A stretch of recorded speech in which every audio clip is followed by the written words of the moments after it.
Hello, Globebusters. Yes, of course they're serious. You do? You have? No kidding.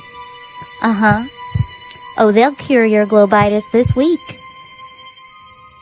Thank you. We got one!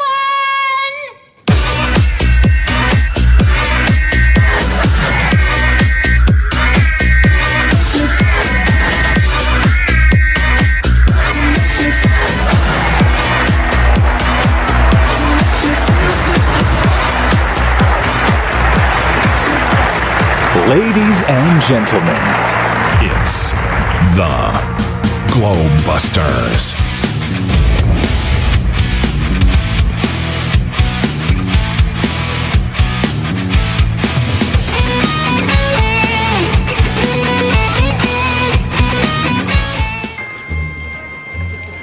What are you supposed to be, some kind of a cosmonaut? No, we're exterminators. And now, here's your host.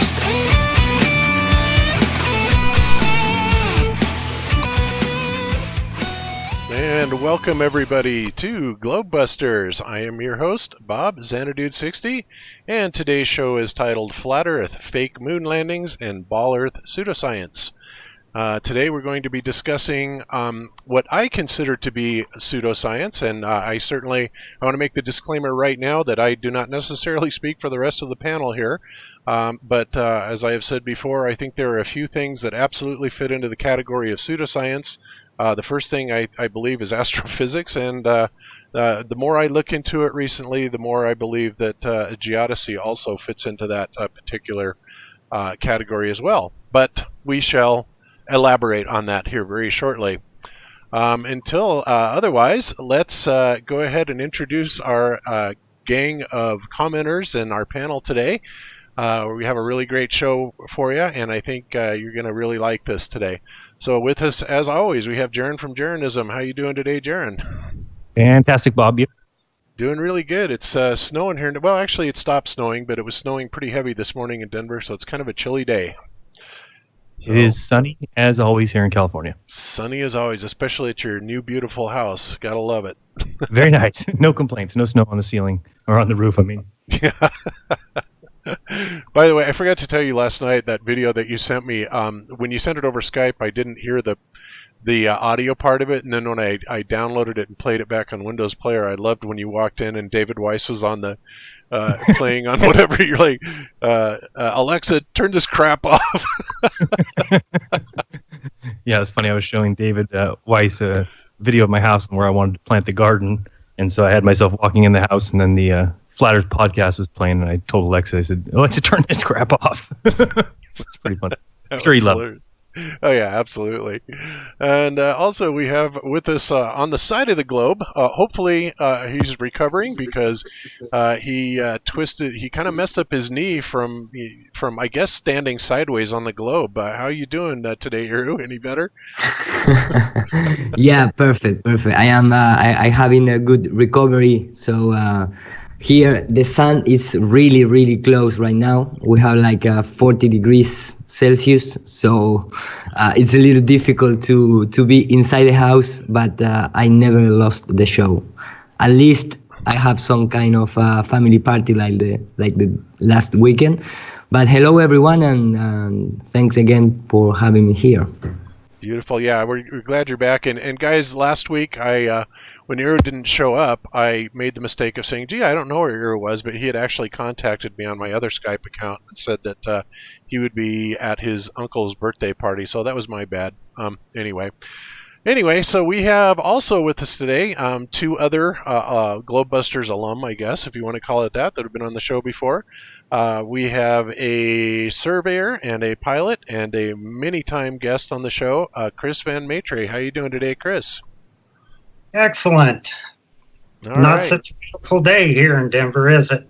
No, it's not. It's kind of cold and chilly. But I don't know. 40 degrees Celsius is, I think, a pretty high temperature Fahrenheit. So I'm not sure which one I would prefer at this moment. I certainly know which one Cammie would, because she's one of those people that loves 90-degree days. So I don't know. But so yeah, Chris, you're going to be giving us kind of a little bit of lesson on surveying today, and we're going to be talking about geodesy and some of the things that we see that are not quite right with it, right? Exactly. And I'm going to use their book to demonstrate some of the fallacies in geodesy. And Yes. thanks for having me on. Beautiful. Well, we love having you on. You're a great guest, and so I'm looking forward to today's show. And last but certainly not least, we have Ben from the Taboo Conspiracy Channel. Ben has been on with us before, and he's going to be sharing some really cool stuff about the moon landing frauds, or actually we're going to be talking about it. I don't know what all he's going to be sharing, but if you guys have not seen his latest Moondoggy series about the moon, it is absolutely priceless and hilarious. It's a must-see. You got to see it. So, Ben, glad to have you with us. How are you doing today? I'm doing well. Thank you for having me again. I've been busy putting out videos. I was banned from YouTube for a couple of weeks, and so I had a whole bunch of them stored up. So I've been spitting them out like crazy. Yeah, I heard you got. Was it because you had just mentioned something about a La Vegas video, or why did they do that? No, it was I mirrored. Do you know who PK is? Oh, everybody knows who PK is. Yes. Okay. Right. I mirrored one of his videos where he interviewed a witness at the Melbourne who said that he was removed off the street like 2 days before the Melbourne so-called terrorist attack happened. Really? Anyway, I mirrored the video, and that's one that nailed me on the community strike. So I was banned for a couple weeks. Really? But only for 2 weeks. That's interesting. That's bizarre. Well, we haven't gotten hit by one of those yet, and hopefully, knock on wood, we won't. But yeah, that's really messed up. They're really clamping down on free speech, and they're calling it, of course, hate speech, which is ridiculous. But that's what they're calling it. Yeah, eyewitness testimony of government foreknowledge of a so-called terrorist attack. Yeah, that's not newsworthy. Yeah, no, not at all. Especially if you're the elite. They already know about it. So, Ben, I understand you had just basically gotten into a discussion recently. You were going to do a collaboration with Chris on a new project. You want to tell us a little bit about that? Well, I'm not sure I'm the one that's qualified to say anything. Chris would be the one, but I've been hoping to actually do a survey experiment around the Utah Lake. I'm sorry, not Utah Lake, but Great Salt Lake, because there's plenty of beach to do so. And I think Chris should probably describe what the idea is. Oh, okay. Chris, go for it. Yeah, me and Ben are going to do some differential leveling. And I forget the name of the island, but there's a road that's approximately... Go ahead, Ben. It's just Antelope Island. Okay, yeah, Antelope Island. We're going to run differential leveling. It's going to be about close to 7 miles over to Antelope Island and then back over to the shore to set up a basis for experiments, to do a couple different experiments. Beautiful. That sounds great. Actually, I really like the experiments that Ben does. Also, he does a lot with Wide Awake, and I love the stuff that he's been coming out with. I don't know Wide Awake's name. I know I met him at the conference, and I can't remember his name. Dave. Okay. All right. Dave's not here. So, all right, cool. Yeah, I love it. I love to see the stuff that you guys come out with, especially you've been working together a lot. And, of course, I met you both at the conference, which is really cool. And I guess Jaron is going to be doing actually not doing something, but you're going to be going with Bo, right, next week to witness something, Jaron? Yeah, all things, if they go through as planned, sometimes those launches are canceled, but there's supposed to be a launch next Saturday morning, the 10th, at down at Edwards. Is that where it is? Edwards? I can't remember the name of the place now. But down south. And so, yeah, I'm going to go watch a Falcon 9 launch. It's supposed to be before sunrise. So it's going to be one of those where that crazy plume-like thing is in the sky. So it'll be my first launch, getting to witness that. So we'll see what I see. Cool. Yeah. Well, I'm sure you're not going to get too close to it in any event. But, I would like to see that at some point, too. Maybe go down to Florida or see one in California, because obviously they don't launch them from Colorado, but it'd be kind of interesting to see. So, in any rate, all right. So since we are burning up time here, and we have lots to cover today, I'm gonna start today, and we're gonna talk a little bit about geodesy first.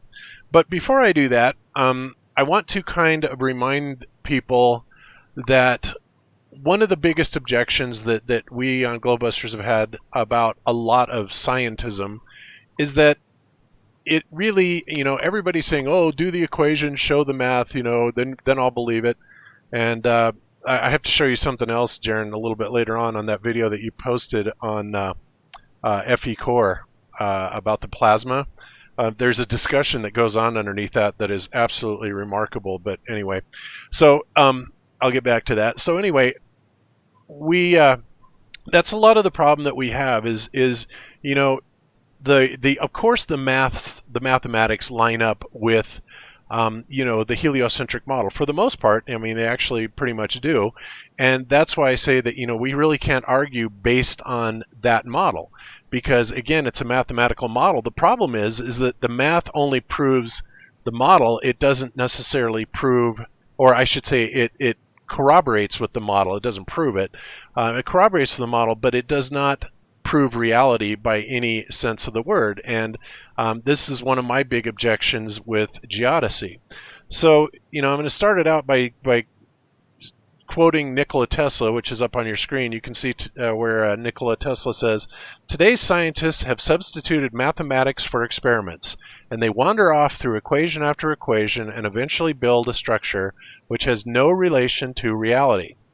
And that is so absolutely true. And geodesy is one of those things that is absolutely fitting into that category, where it's a complete mathematical construct, and it is accepted as reality. And unfortunately, it just really isn't, because every other science, every other true observation seems to contradict it in every way, shape, and form.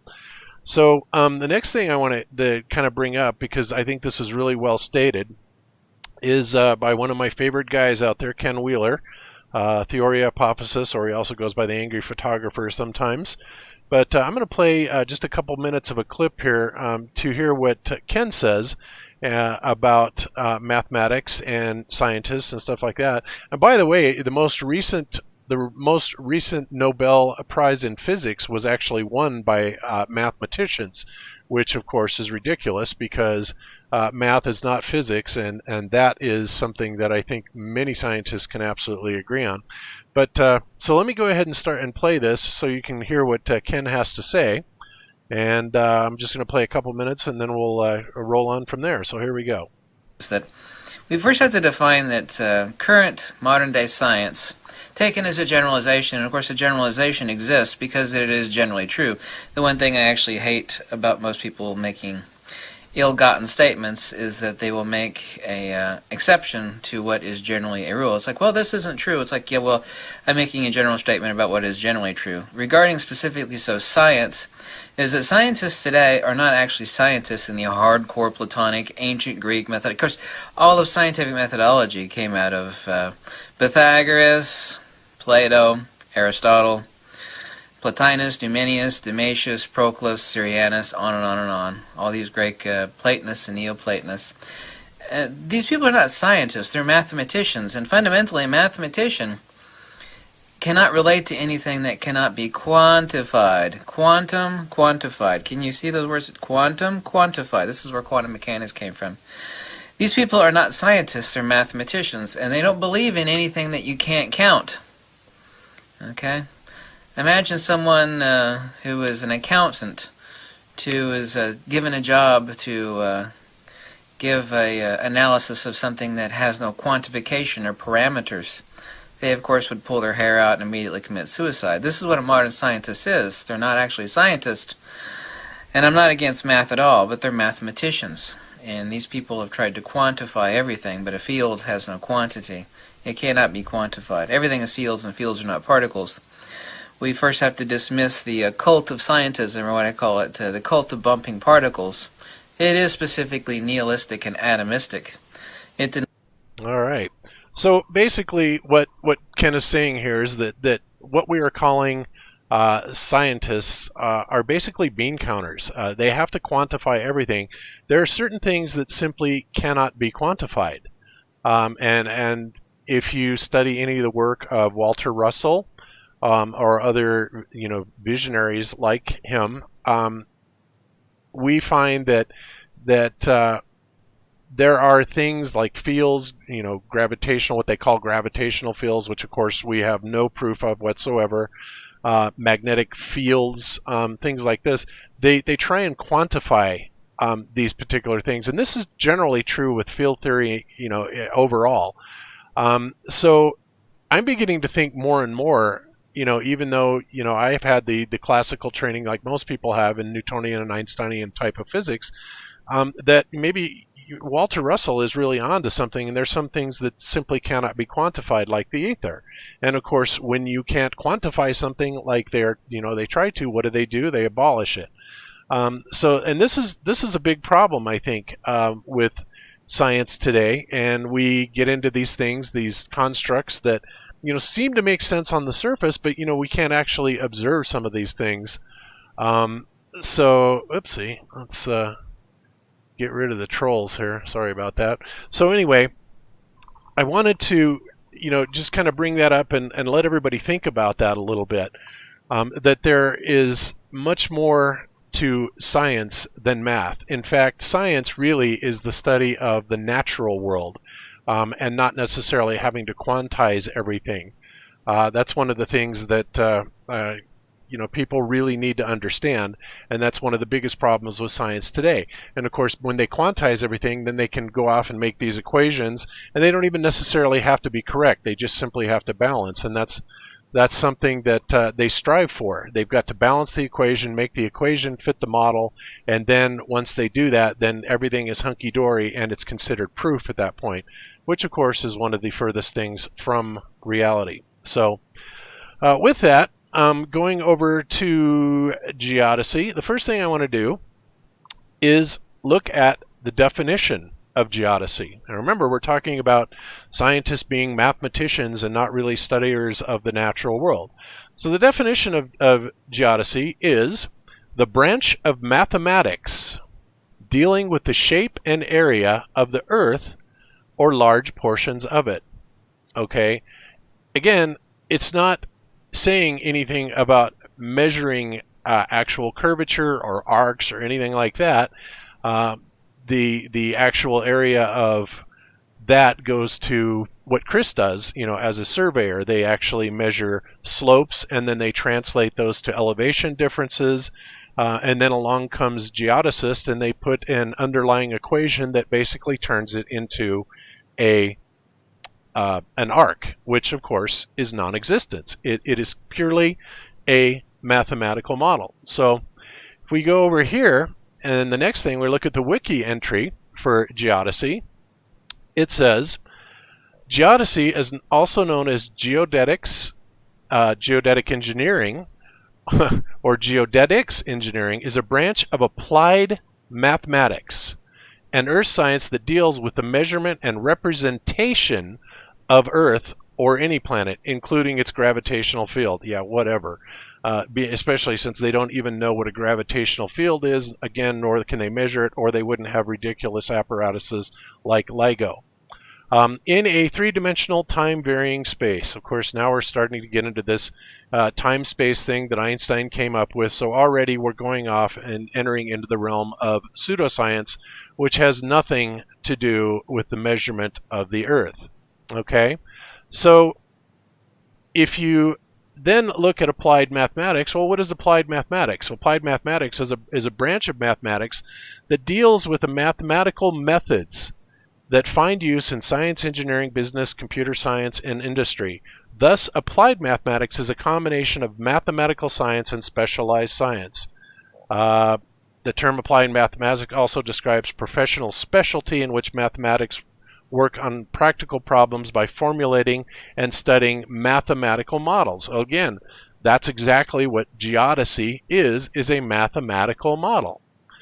So in geodesy, we have something that's called the Geodetic Control Network, and essentially what that is they have these little Chris, what do they call it? I guess control point markers that are placed all over the country and all over the world, where they have, calibrated that this is the exact location, in reference to the, I guess, the WGS 84 or whatever, particular datum that they're using. And so these are just basically markers. And again, they have nothing whatsoever to do with measuring arc or any rotundity of the Earth whatsoever.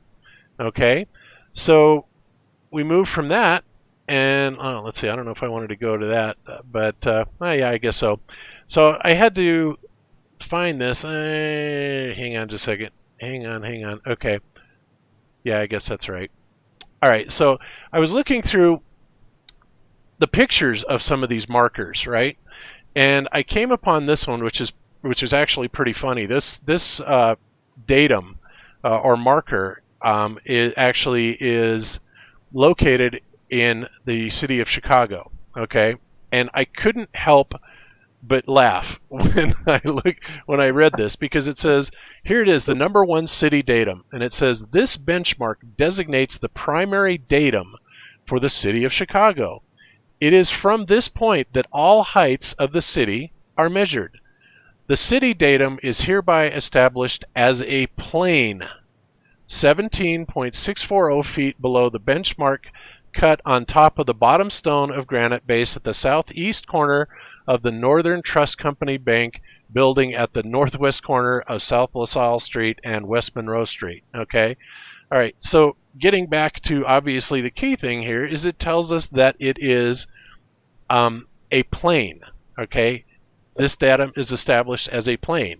All right, not a sphere, not an arc, but the city is established as a plane. So what is the definition of a plane?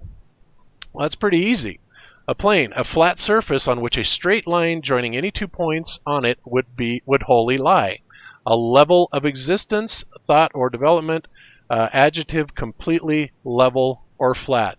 So it's kind of funny because they're admitting to us in so many words. However, they obfuscate it in so many different ways. But they're admitting to us and they're telling us straight up that yeah, it's all about the plane, and that as soon as you get away from what the surveyors do, measuring planes and level fields and differential leveling and things like that, what's actually happening then is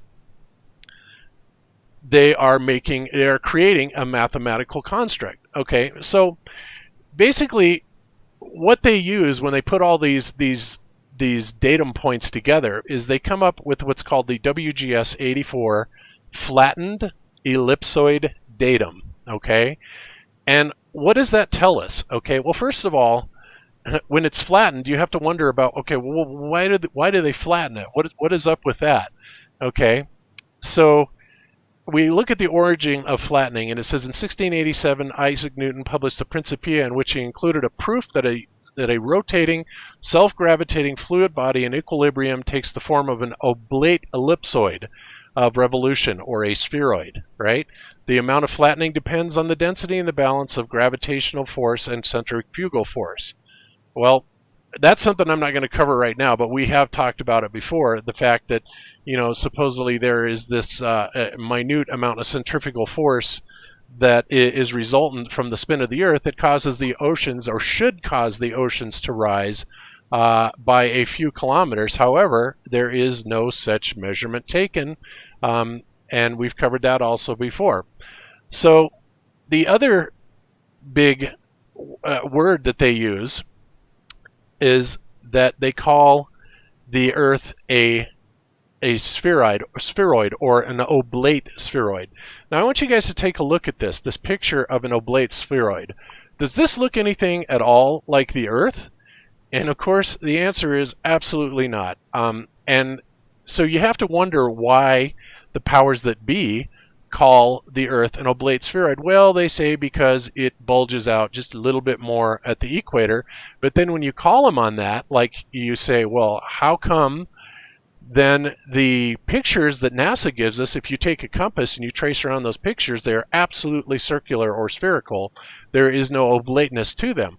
Well, that's because it's so minute that oblateness that, you can't even really see it with the visual eyes. It comes down to some ridiculous amount of maybe a few feet or a few hundred feet at the equator. And yet they call it an oblate spheroid, which is nothing like what an oblate spheroid is here. So wouldn't it be more accurate, if they're in the interest of accuracy, to call the Earth simply a sphere instead of an oblate spheroid or a pear, right? So again, this would seem to be more in line with what they're defining as the WGS-84 flattened ellipsoid datum. So there you have an ellipsoid.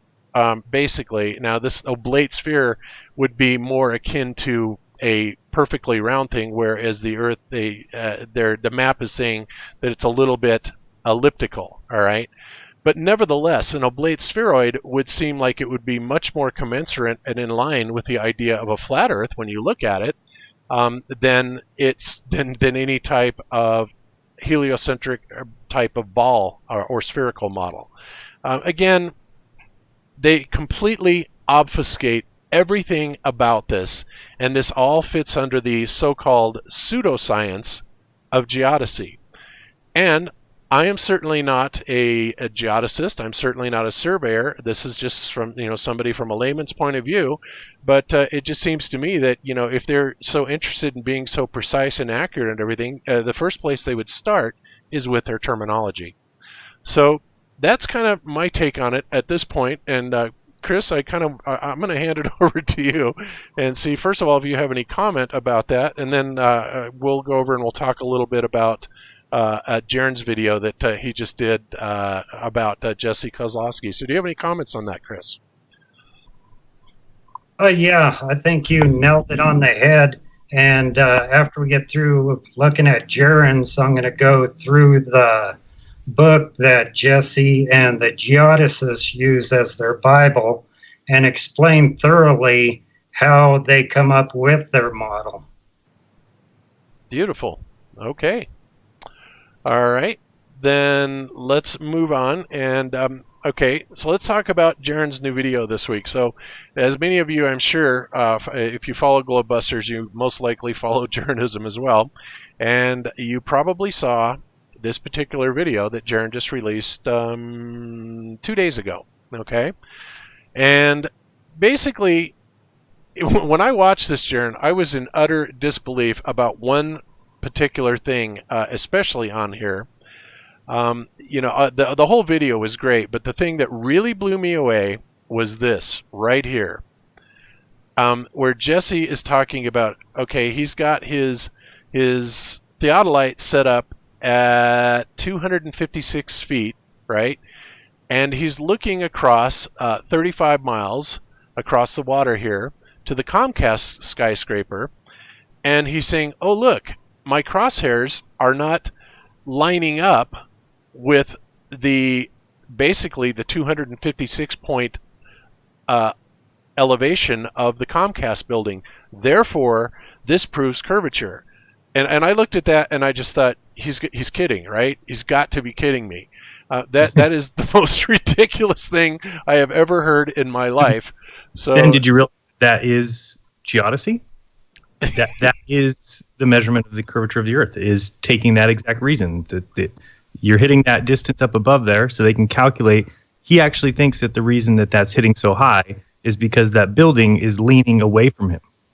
And that is the reason that the crosshairs is not hitting at 256 feet, because since it's leaning, you're actually hitting much higher on the building, therefore the Earth is curved.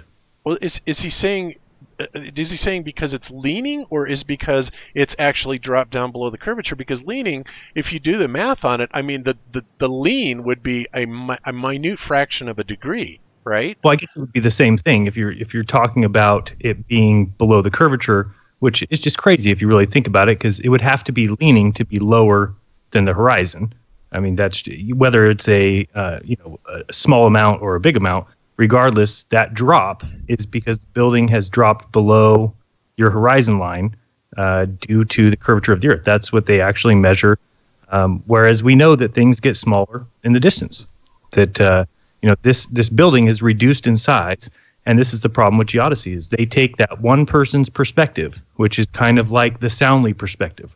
If you take a person's perspective from behind the observer, looking off into the distance, well, things will play tricks on you. We know that. And we should be able to, as humans, realize that things are getting smaller in the distance, and that by taking that third person's perspective, we've talked about that, right, Bob? If you come around to the other side and you observe it from the side perspective, you will see that there is no drop. And at that point, we would be able to admit that there is no curvature there. But that's why geodesy measures from that person's perspective. And then he might go and walk to that building and measure back to where we are now, measure back to Apple Pie Hill, and he would find the same drop. Therefore, they say, since the Earth always drops away from you in every direction, then the Earth must be curved like a ball. They don't even take into account the fact that things get smaller with distance. So, that's basically the whole point of the video, is to point out that there is other possibilities to the fact that, we live on a ball, and that's why. And they describe it, and I understand why. It's because they were taught, and maybe Chris can chime in here, but they're taught that is why they're finding the sum of the zenith angles being greater than 180, basically by saying, well, this must be leaning slightly, and so therefore it's not 90 degrees. If I'm 90 degrees where I'm at, because I've leveled my telescope, so if my leveled telescope is parallel with the ground, then therefore the plumb bob, or the plumb line, would be perpendicular, right? So I've got a 90 degree here. So over there, they're saying it's leaning. That's why there's that drop, and therefore the sum of the zenith angles, my 90 plus over there, is greater than 180. So he goes and says over and over again, he can't stop saying, the sum of the zenith angles is greater than 180 in all directions. And it's like, of course it is, because things get smaller with distance. You will never find something bigger than where you're at, and therefore you'll never find less than, zenith angles less than 180. So it's just crazy to me that they have adopted that as proof of the Earth being a sphere. Am I saying that right, Chris? Or? Yeah, that's excellent explanation of it. Like you said, when things get further away, they get bigger. So you're obviously going to have more of an angle than if something was close to you that you could do and more accurate measurement on. Yeah. Actually, when they get further away, they get smaller. But we know what you meant, Chris. Yeah, I'm sorry. Yeah. Another way to look at it, and this is just something I should have thrown in the video, but thought about it after, is kind of this picture that you have up here, Bob. If he were to now turn 90 degrees with his telescope, and let's say there's another Comcast building identical to this one that's 90 degrees away from this. So we turn 90 degrees, the telescope stays leveled where it is, and now it's looking at another building, the same building, at same height. Okay, so now we would see that the telescope is hitting both those buildings at the exact same point. So now if he walked to one of these buildings, say the one we're looking at now, and measured to the pretend one we just talked about, and measured across that way, well, he would measure drop again, but then you would say, well, wait a second, you just measured drop when there wasn't any from before. That's all it takes to realize that the Earth is not curved, yet they won't even look at that. They go off the Butterfield book and say, this must be the measurement of the curvature of the Earth. And, I know people, the biggest complaint I see on the video is people saying I missed the whole idea of squaring the measurement when I said that, if he measures 8 inches and 7,300 feet, that he could do a certain amount of sections. And I won't get into the math now. I know that upsets people because it's not what we were taught. But I keep going on and on about the fact that people forget that a circle is not exponential curvature. A circle is constant curvature. So any section of 7,300 feet must be equal to any other section. If we're talking about a perfect sphere, let's say we're not talking about a geoid or whatever, but a perfect sphere, any section of 7,300 feet would have to have the same amount of curvature as any other section of 7,300 feet. So I understand if you're starting at the 12 o'clock position on a circle and you're measuring, 10 miles, then 20 miles, and 30 miles, that the curvature from that one spot grows exponentially. I agree with that 100%. What I'm saying is if we walked to each point of measurement, each section has to have the same amount of curvature, if that's the definition of a circle. Yes, absolutely. And that's right. Circle or sphere, it would be identical in all areas. And really, it would come down to more of a ratio type thing. Now, obviously, the 8 inches per mile squared, and this, ironically, some people also cannot seem to grasp this, is that it is basically using a squaring of the miles, but it is only meant to give an approximation of the curvature And it is a pretty good approximation, although when you're using 8 inches per mile squared, it is really only good up to about 1,000 miles. And, depending on how much you care about your tolerances, even at 1,000 miles, it's only a few feet off. So it's a very good approximation until you go beyond 1,000 miles. And of course, then when you get up to the 3959 miles or 6225 miles, it's completely off because again, we're starting to come back on the circle itself. So therefore, this exponential type of equation cannot work for something that is a constant linear curve. And that's something that obviously Jake, FEA, had a big problem with. He came out and did a video on it and say, oh, well, yeah, it gets way off by the time you get to 3959 miles. Therefore, the equation's got to be completely wrong. And it's like, okay, if you want to look at it that way, that's great. But anything under 1,000 miles and anything for our purposes, which typically, we can see things up to, maybe up to 200 miles, on some world record things. But applying that 8 inches per mile squared math is absolutely valid for calculating curvature at that point. Yep, I agree. Yep. So, yeah, so that's just something that you want to, keep in mind, is that that particular equation is not necessarily going to be 100% accurate down to a millimeter or whatever. But like I said, for our purposes, it certainly does not have to be. And as a general guide, it's very accurate. So there you have it. So my question would be to Jesse or Soundly or these other guys that want to argue against this idea is, in my opinion, and again, this is something that would be extremely difficult to test, but I think it's feasible, is if we were to have attached, I'll go back 1 second just to that image you just had. Okay. I was just going to, if we were to attach a laser, and let's just pretend the laser can go 35 miles at this point. If we were to attach a laser to the top of this telescope, so we were to secure it to right at the top of the telescope, and then look off in this direction, it's my opinion or assumption that laser would hit at 256 feet high on this building over here, because a laser is a real world 3D, it's a real life thing. The light is real, whereas this telescope image is a 2D picture where things get smaller with distance. So I actually think that the laser would be seen from this viewpoint to actually cross down the face of this telescope. If you kind of can picture. Well, think of think of a laser. Where would the laser go? Would it be off above the top of this telescope? No, right? It would have to shoot towards the same place at the crosshairs. So you would actually see a line coming down into the viewfinder here. And I actually think that the laser itself would cross past the crosshairs and hit at 256 feet. Yeah. Okay, I see what you're saying. Yes, I agree. I thought you were saying that the laser would it hit at the same point as the crosshairs, and that I have a hard time, and I may be wrong, but I certainly can't go along with that, but that's not what you're saying. I think it would actually cross below that. Right, exactly. And the laser would actually hit at that 256 feet point of the Comcast building, because it is a flat plane, but we're not dealing, the laser doesn't deal with perspective.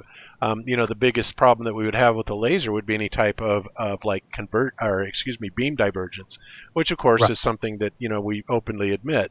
But yeah. I'm kind of saying in a pretend world. Let's say we've got a single beam that can hold a 1 millimeter beam. But I mean, that is kind of what should teach people about perspective, because if we looked at this picture right here on the screen, even though we attached the laser to the top of the telescope, we would only see one single line coming down from the top of this circle straight down to the building. And that alone should teach you what we're looking at is a 2D picture. You're not looking at a 3D real world example, because of course we know the laser isn't coming straight down from 12 o'clock to the middle of this circle, but the laser is actually going a distance away from you and running parallel with the telescope. But we would only see that one straight line coming down. As mentally kind of confusing as that is, it really would show people that what we're seeing through a telescope is a 2D picture of a, I call it a picture plane. It's a picture plane with a reduced image at the end of it, and that's why your telescope hits high, and that's the problem with telescopes, is that a telescope doesn't know that things get smaller with distance. This is actually, this whole problem is the Bedford level experiment issue. The problem is that when they looked off in the distance through a telescope, they saw things fall away from the telescope. Therefore, Alfred Russel Wallace went off and said he won, and John Hampton said, no, you didn't, because we can see that the thing reduces in a perfect straight line, therefore the Earth is flat. That was the entire argument. The problem with it was, as Robotham came and said, that you would need to aim this telescope down a little bit, not level, and everyone said, oh, you're crazy now. Now you're unleveling the telescope. Well, we need to tell the telescope that things get smaller with distance because the telescope doesn't know. The laser, however, does know. It's real world. Just like, it's just the telescope is only exists in this circle, meaning nothing outside of that circle exists for the telescope. It only is looking at that circle image, and therefore you have to tell it that things get smaller with distance, because otherwise it thinks things stay level all the way across, in which case then Jesse would be right that this should hit at 256 feet. But anybody who knows perspective knows that would be impossible. So it's a difficult problem to figure out, but the answer to the Earth being flat and level is in that problem, and I think it's provable. It's just going to be at what distance, for instance, at what distance could I show that telescope with the laser coming down from 12 o'clock to the middle of this telescope crosshairs? At what distance could we show that? Would 2 miles do it? I don't know. It'd be pretty tough because at 2 miles, you're only looking at, 32 inches of supposed curvature. I think at 10 miles, it would be possible. But again, do we have a beam that can maintain a diameter that you would be able to see through a telescope view like this at 10 miles? That's where it becomes a tough question. Yeah, absolutely. I agree. And it makes me wonder about that. You would absolutely see that beam if you had it basically mounted right on top of that theodolite, and it was firing a perfect beam, perfectly level straight across. The beam, of course, because of the laws of perspective, the lens and your eye looking through that lens, the beam would appear to drop down below that crosshair line and hit the Comcast building on the other side, presumably at 256 feet, which of course proves that, very much that the Earth is a very flat plane. So yeah, when you start dealing with perspective, it's very interesting. It does complicate things a little bit, but not really that much. Unfortunately, the ballers will try and turn this once again into a mathematical type of thing by introducing things like standard refraction, which is BS. I'm sorry. There's no such thing as standard refraction. Where Metabunk even comes up with that is absurd. And a good example of that is when Dr. Zach and Sandor and everybody did the first Balaton laser shot roughly 2 years ago. If you guys remember, they actually had an issue with the laser beam very dramatically bending upwards. Well, where is that standard refraction at then? So what happened there? Well, what happened is pretty easy to figure out what happens. Refraction is resultant from when light changes medium, or white light propagates through changing density mediums. Okay, meaning that if the density becomes, or if the atmosphere becomes denser as it gets further away from you, then what it's going to do, it's going to pull that light beam down, right? And what can be contributing factors to that? Well, obviously humidity can be a factor because that will cause the atmosphere to dense up. Temperature, if it gets colder on the other side of the lake, if it's colder, the density altitude will be more dense, which will, of course, draw the light beam down. And conversely, if the temperature increases, right, on the other side of the lake, then the density altitude becomes less and the viscosity of the atmosphere becomes less, and then what's going to happen is the beam is going to refract upwards, right? And we know anywhere you go on the Earth, I mean, you can walk a block and literally have a change in temperature, maybe not barometric pressure so much, but temperature, humidity, all these variables, and that will dramatically affect the refractive properties of light. So to simply put a standard refraction number for the Earth is patently absurd. And it just so happens that standard refraction seems to match the angle, right, or the sphericity of the Earth, right? So again, another mathematical construct that they're using as a constant, which is utter nonsense. So that is just my 2 cents. Go ahead. One thing I want to say about mathematics too is that I hear people all the time, you guys hate mathematics. How do you like computers? How do you like? There's a big difference between applied mathematics and the other types, the art of mathematics. And when you're talking about Boolean algebra, or you're talking about information theory, or you're talking about the first computers that used these switches, that is actual applied mathematics, and nobody is saying that is not true, or that can't be proven. That is proven. It's proven every day.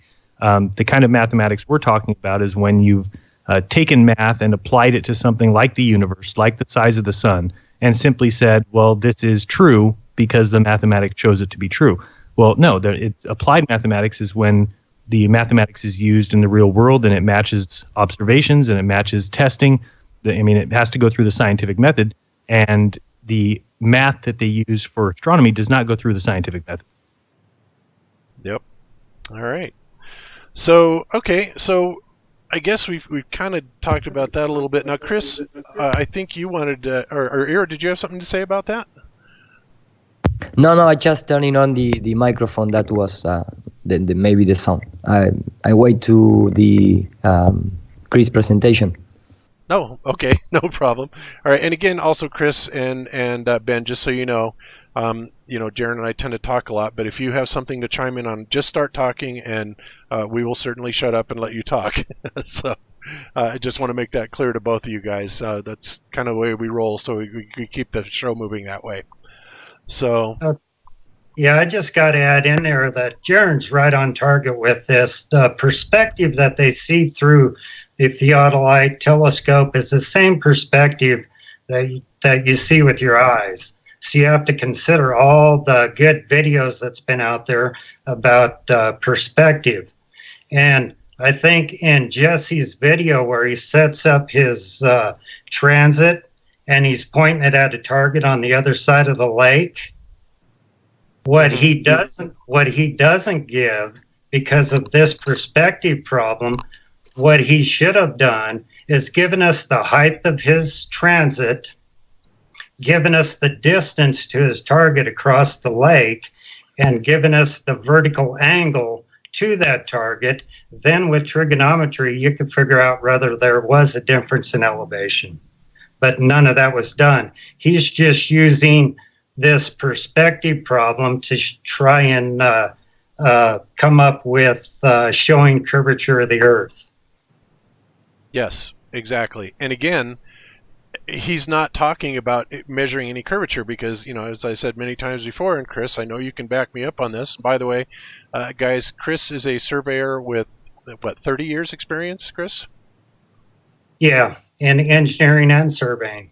Okay, so there you have it. Chris is a surveyor with 30 years in engineering and surveying experience, and it's very clear to him and to me that theodolites do not measure arcs, right? They measure slope, and then through trigonometry, when you have something that is above or below, a specific known distance that you're measuring, but through that trigonometry, you can actually then determine the elevation difference between the 2 points that you are surveying. Where geodesy comes in, again, is then they add this underlying mathematical construct to add in sphericity, which of course there is none. Again, it's purely mathematical. The curve cannot be seen unless you're soundly and you think that huge refraction from the front making the ball Earth of about 1,000 miles in circumference is valid, which of course it is not. It's not only not valid, it's straight up idiotic that anybody would ever say that is proof of curvature. And yet, you go over to that 24-hour channel of his, and that's all he ever shows. Oh, look at this! Look at Pontchartrain bending down. It looks like it's bending down 50 feet, or several hundred feet, or whatever. In just a short distance. It's absolutely ludicrous. And again, I'd like to see soundly then take that same perspective, or anybody else, and believe me, a flat earther is going to do this, so maybe Soundly can save face a little bit by then going to the side of those towers and taking a side shot view of them, and I guarantee you what you're going to see is there's absolutely no curvature at all in those things. It's absolutely ridiculous. Well, let me share my screen real quick. You betcha. Hang on just a sec. Oh, I never saw this where it says share screen and sounds. I didn't see that before. But anyway, just share screen. Okay, you're not sharing yet, but... Okay, now tell me if you can see this picture here. We are presenting you. Okay, so this is the Soundly, image that everyone's seen before. And notice this little bend here, and then let's go to this video here, and you'll see that this is the exact same thing. That we're looking at a level bridge that in this video by Phuket Word, and he did a great job of showing how. Let me play it here from here. Let me actually back up so we can zoom in. But you'll see that the same issue is happening here. So he's lowering down, and he's showing that where the horizon line was. Now when he zooms in, we get a completely lowered view of that horizon line. And once we stop it right here, and we see this little bend happening here, and then we go back and look, that this is the exact same thing that's happening here. And so that's all you need to see to notice that what we're seeing is just a optical effect, has nothing to do with curvature. This is identical to what is being shown here. And so is this bridge curved? Well, of course not. We know that when he rises up here in a second, see where this yellow line is actually where the horizon line is, and he'll prove that in a second by rising up. Here, 1 second. And when we rise up and see that that's where this horizon line is, well, then the same thing is true with the Lake Pontchartrain video when you're looking at those telephone lines, that what we're actually seeing is a much higher horizon line. So see here, where I don't know if you can see my mouse, but where my mouse is, where my mouse is about where the horizon line is. He'll rise up here in a second and show that. And so when you got this video here, it's the same thing. The horizon line, you can actually see something going along it, is way up here. And everything else is just distortion and atmospheric effects. So there's real-world examples that we can look at that will tell us what we're seeing here. Here we go. So you can see as he rises up here, where this actual road is way up here. See here, he's rising up, and we can find out where the actual end of that road is. Whereas when he's down low, we see that drop way down here. Same thing is happening with Lake Pontchartrain. So to me, it's not even a question anymore. And why these guys keep going back to it is just making themselves digging a deeper and deeper hole. Because this right here shows you exactly what happens just on a short bridge, let alone across a huge body of water. Yeah. That's it. I call it straight up dishonesty, or just straight up BS. I mean, why they hang on to that? And granted, there's really no other. He's never really shown any other angle besides these type of straight on looking angles. And like I said, it is so simple to just simply take that side shot. But he knows that if he does, that curvature is completely gone. So this is why we don't trust Soundly. That, and of course his fake Earthshine picture that he sent us, which I was honestly willing to buy that at first, but the more people that have looked at it, the more it is just straight up preposterous. And this is pure propaganda that's being leaked into. Sure, lots of other people are releasing the photos like that also, but it's just ridiculous. So Chris Seeley is sharing photos. I'm going to look at. Let me go back to my screen share. And Chris, if I'm not sure what you're saying, but Chris, if you would like me to add you, or actually I'm going to add you if you want to jump in and comment on these pictures. So let me just add Chris really quick. And Darren, say something real quick while I do this. I'll let you take it. La, la, la, la, la. Oh, no. No, to get Chris in here, he has always got a great perspective on this situation. It's funny because it gets to the point where, I don't know, for me at least now, I'm starting to see the problem with trying to convince people of things that they refuse to see. I mean, it's just, it's better for us sometimes to move on. There's people that can see what's going on here, and there's people that will fight against it forever, no matter what. Yeah, absolutely. And Chris, are you with us? Hello, Chris. Yeah. There I'm you here. are. I just had to. Thanks, Chris. I just had to mute the other conversation there. So.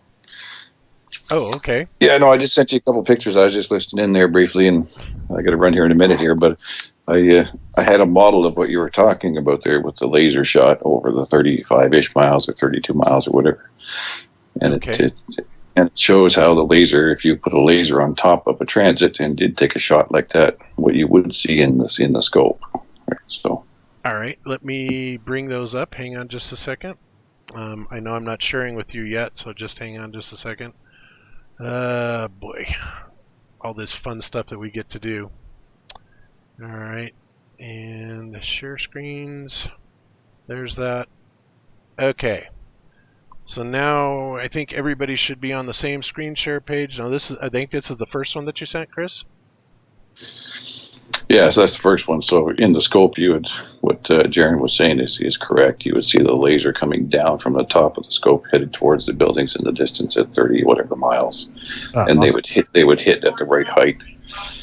Basically, the white bar represents a 1,400-foot building or whatever, and the green portion is what you would actually see in orthographic view, that would be, so to speak, in a plain view, right? And the red represents what would be technically so-called hidden behind the curve that doesn't exist, right? Those are your values, right? So Okay. you can see that you would see the laser coming down from the top, and then in the second picture is an orthographic view that shows that the actual laser would be going straight across in a flat plane horizon, hitting the target, right? Which is what happens in reality, right? Right. Absolutely. Very good. Right. So, just a quick thing, so you can see, like you guys were saying, how the buildings in theory on a ball would tilt away, and all that kind of stuff is nonsense, right? Yeah. At what distance do you think, Chris, that this would be something that we could show in reality? Is it kind of unfeasible because of the problem with keeping a beam diameter on a laser, or do you think it's something that I could show with 2 miles? What do you think?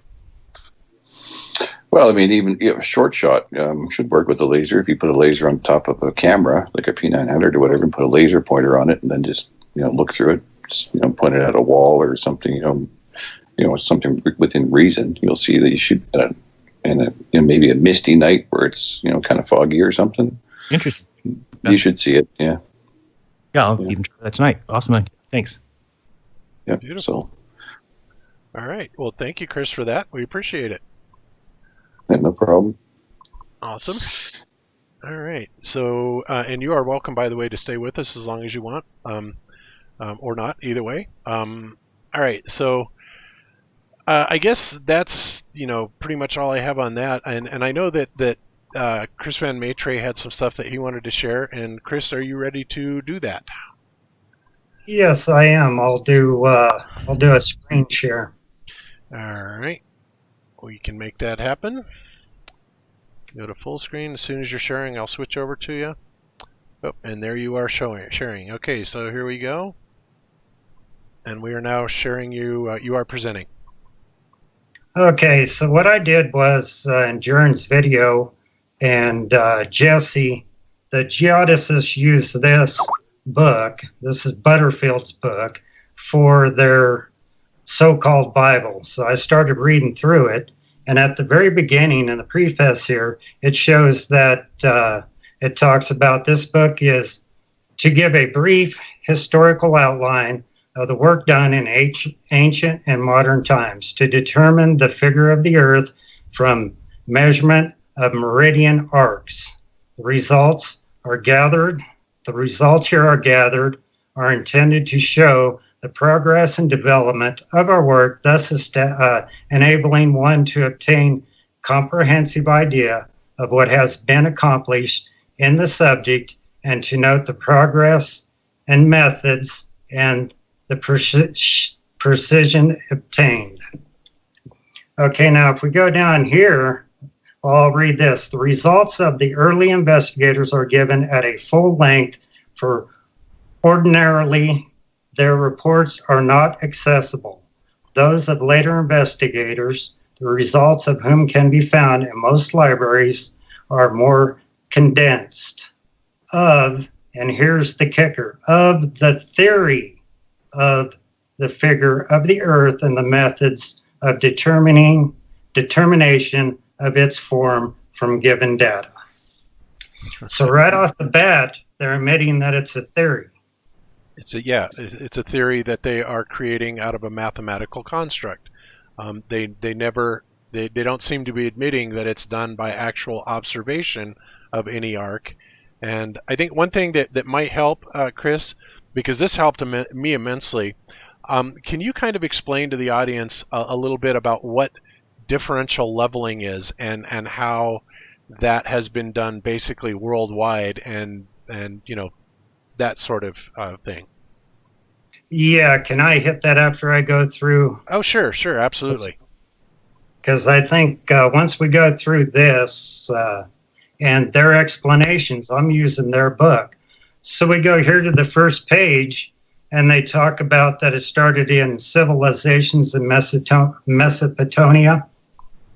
And from those people came the first impulse of practical thought and of scientific attainment. They were primarily shepherd people. They were sheep herders that come up with the idea. And as much and as such must have seen the heavens night after night dotted with constellations, the positions of which varied according to times and seasons. Okay, so what they did was, so gradually different facts must have been observed and explanations sought. So let's go down a little bit further, and they talk about how they do this. We'll go over here to page 3, and the method measurement was made in 250 BC. The principle is to compare a meridian arc on the earth with an arc in the heavens. With a like arc in the heavens. Oh, interesting. Okay. Okay, what have we always heard? Not to use the sky to determine what we're standing on.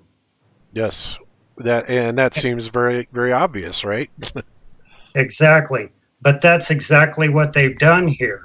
What they've done here was they used the stars, and then they used the stars, an imaginary arc in the skies, and then they project that arc down onto the earth.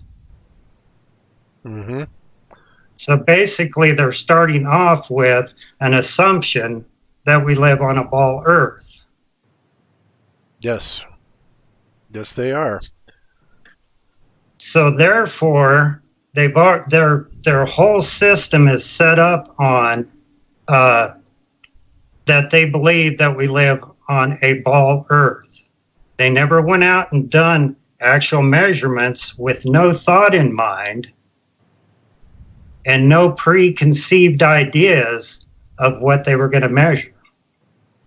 Right, and this is where, so, I mean, you have to wonder, they do that. Well, first of all, back in that particular era, I mean, even, back as far as Aristarchus, I mean, didn't people believe the earth was flat at that point? I know a lot of people will say no because of Eratosthenes, came up with this measurement and whatnot. Of course, that whole story is complete nonsense and is easy to debunk. But I guess I'm asking is if the people thought the earth was flat as far back as, 310 to 250 BC, why do you suppose that they would assume that the earth is like the sky?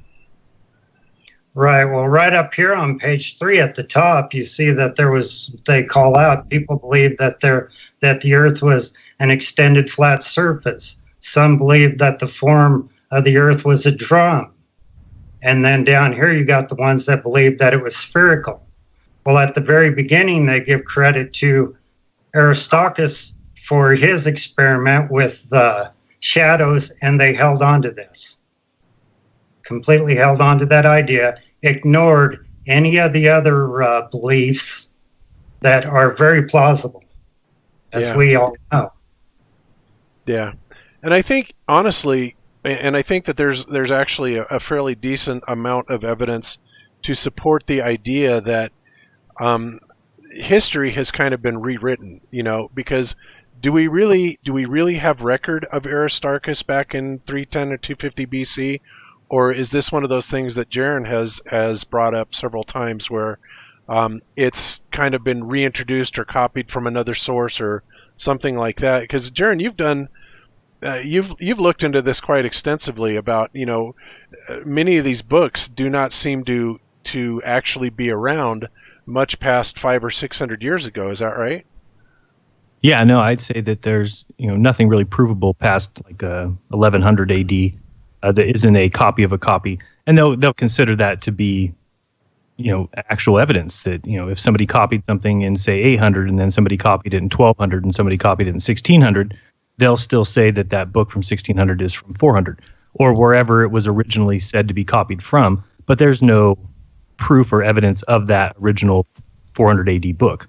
So, a lot of it is just rewrites of copies, and then there might be 3 or 4 different ones that were found, let's say, in 1500 ones found and then 1600 ones found, and they'll say, well, these two match, and therefore it proves that the original document in 400 AD must be legit. Otherwise, how would we have this book from 1500 and this one from 1600 both matching the original source, which anybody who can just think will realize that that's a creative way of creating a false positive, basically, by saying that those two documents, even though they could have both be written in 1500 and just stored away and say, hey, bring this out in 100 years. And that might sound crazy, but with what we're talking about, these people are thinking so far ahead that it's not just something that a couple guys got together and said, hey, let's hoax the world and say that it's a sphere, and let's say that Aristophanes did these experiments. And this is something that obviously has been planned or executed. And again, when you then look at the dates of books, we can't date books. Books are not datable by, say, radiometric dating or something. They're dated by the writing style and the ink used and the paper used. So again, if you just found some old papyrus and you ground it in the dirt and were able to write in a ink that they used in the year 400 AD, and then you were to write in the same style, you could forge that document and find it in a jar in the year 1800 and come out, and when they dated that material, they're going to date it to 400 AD. So, it's just too easy for them to hoax this kind of material. So, yeah, it's hard to say that any of that stuff is anywhere near legit or at least provable. It's great to look at, and I look at old documents and still consider them for the most part true. But, you have to really look at the whole plate of information. And in this case, when you're talking about what these guys did in 300 BC, and think about what they tell us about Columbus. The fact that we all grew up, we were all told that Columbus proved the globe, that many people thought the earth was flat. And then now they try and push that off and say, no, that's Washington Irving's doing. And he created this whole idea that people thought the earth was flat. Nobody thought the earth was flat since 600 BC. That's actually what they say now. So what you have to believe, if that's true, is that in 600 BC, people knew that the earth was round. Then in 250 BC, Aristophanes measured the earth as 25,000 miles in circumference. Then it took 1,700 years until Columbus said, you know what, since we know that it's 25,000 miles, and since we know it's a ball, I might as well just go sail that way, see if we find anything. That's so ridiculous that anybody would believe that it would take 1,700 years for somebody to get in a boat and say, hey, since we know the distance around the sphere, let's just head out that way. So the whole story is just nothing more than a fabrication. The whole idea of, they've always known that the earth was round. If they knew the earth was round in 250 BC, then in 100 AD, somebody would have sailed and discovered America or discovered the North American continents or, the American continents. So, it's just crazy what they have to tell people and what people just buy simply because scientists say so. All they have to do is blame Washington Irving. And then everyone says, yeah, we always knew that the earth was a sphere. Well, we knew it was a sphere. We knew it was 25,000 miles in circumference. But it took 1,700 years for someone to say, hey, maybe there's some land that way. We should go check it out. Yeah. Yeah. And then, of course, let's not forget about Copernicus either, right? And before that, it's really kind of hard to believe these statements that go back all the way, before, BC, basically, because thinking the Earth was a ball was considered heresy, right? So, it just doesn't add up. Even Copernicus, look at all the trouble he got in for his model, right? So, yeah, and that's what I see it too, is the releasing of a book on your deathbed. My opinion of that. It's just, it doesn't happen. It's just not something that somebody would do. If they felt strongly enough about something, they wouldn't say, well, I'm so afraid that the church is going to do something. The book was even dedicated to the Pope. So it's not like he was afraid, that it's just, I don't think Copernicus wrote the book. Personally, it just doesn't tie into the other things we know about him. But I know that's crazy, and people will say that that's crazy. So even if we do believe that he wrote the book, the ideas and the time frames that they put on it is all just a story. It's meant to be, it's a well-crafted story of here comes Copernicus who breaks free of this religious dogma. They love to play this whole idea of the religious dogma held us back, right? And I'm not saying that it necessarily didn't, but just when you think of like perspective drawing, that they say that, all these old paintings of Jesus and stuff were terrible as far as perspective. They just had all these, because they couldn't figure it out. They couldn't figure out perspective until the great enlightening eras of the 1600s, 1700s, when these painters figured out the mathematics of perspective drawing, and then we've got these beautiful paintings. It's all kind of a story because people can draw what they see. So if people just were to look at the real world, they would draw what they see in the real world, which would be perspective drawing. But they like to show these big pictures of like Jesus and then like a house being really big and then a house in the background being really small. And it's funny. It's just all a story. And people need to be able to recognize, when we're being just basically dragged through a bunch of garbage. Yeah. Now, isn't it fascinating how history is like changing right before our eyes? Because I know as a child, I learned unequivocally that Columbus discovered the Earth was a ball. But Absolutely. Nowadays, everyone's saying, "Oh, it's the Greeks discovered." I swear, history is changing right before our eyes. Yeah, exactly. Yeah, you're absolutely right.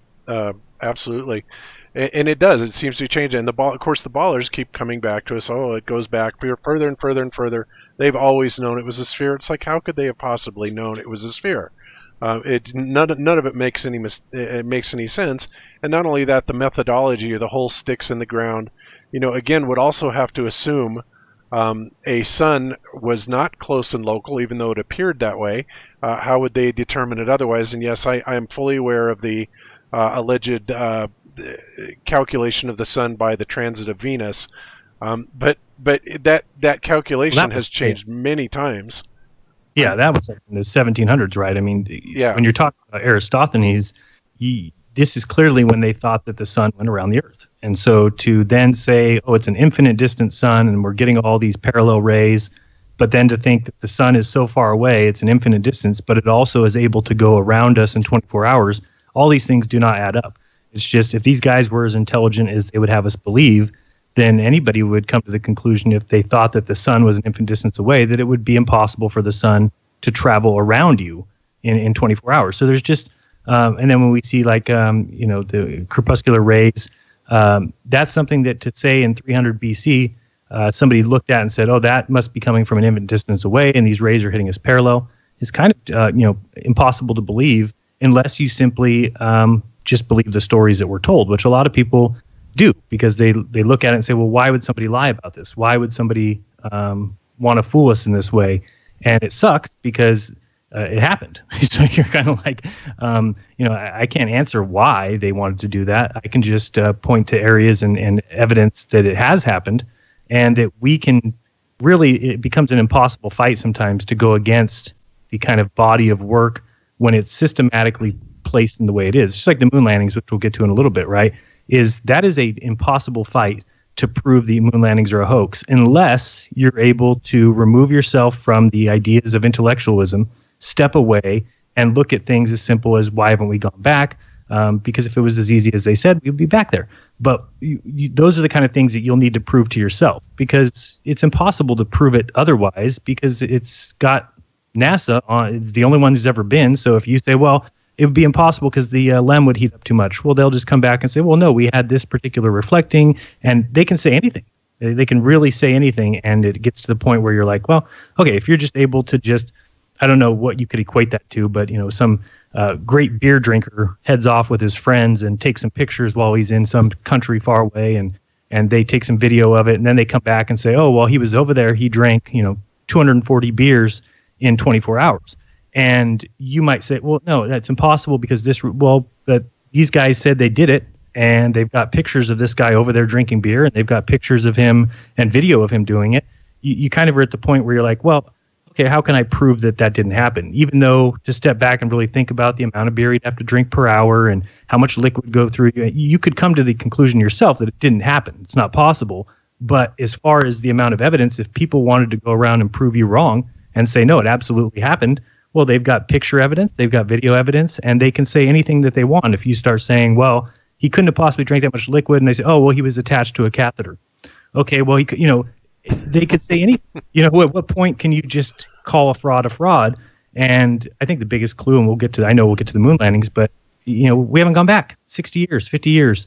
That's not how technology goes. So it's the same thing with looking at some of these past events that they tell us happened. We just need to really look at the whole body of work. And when you find out, I've talked about Eratosthenes, right? The guy that came after him, Hieron, I think he's called both, who was from Alexandria, who studied the same subjects of mathematics and geometry and the measurement of the earth. And he never mentioned Eratosthenes' name one time. And he was 100 years after him from the same city.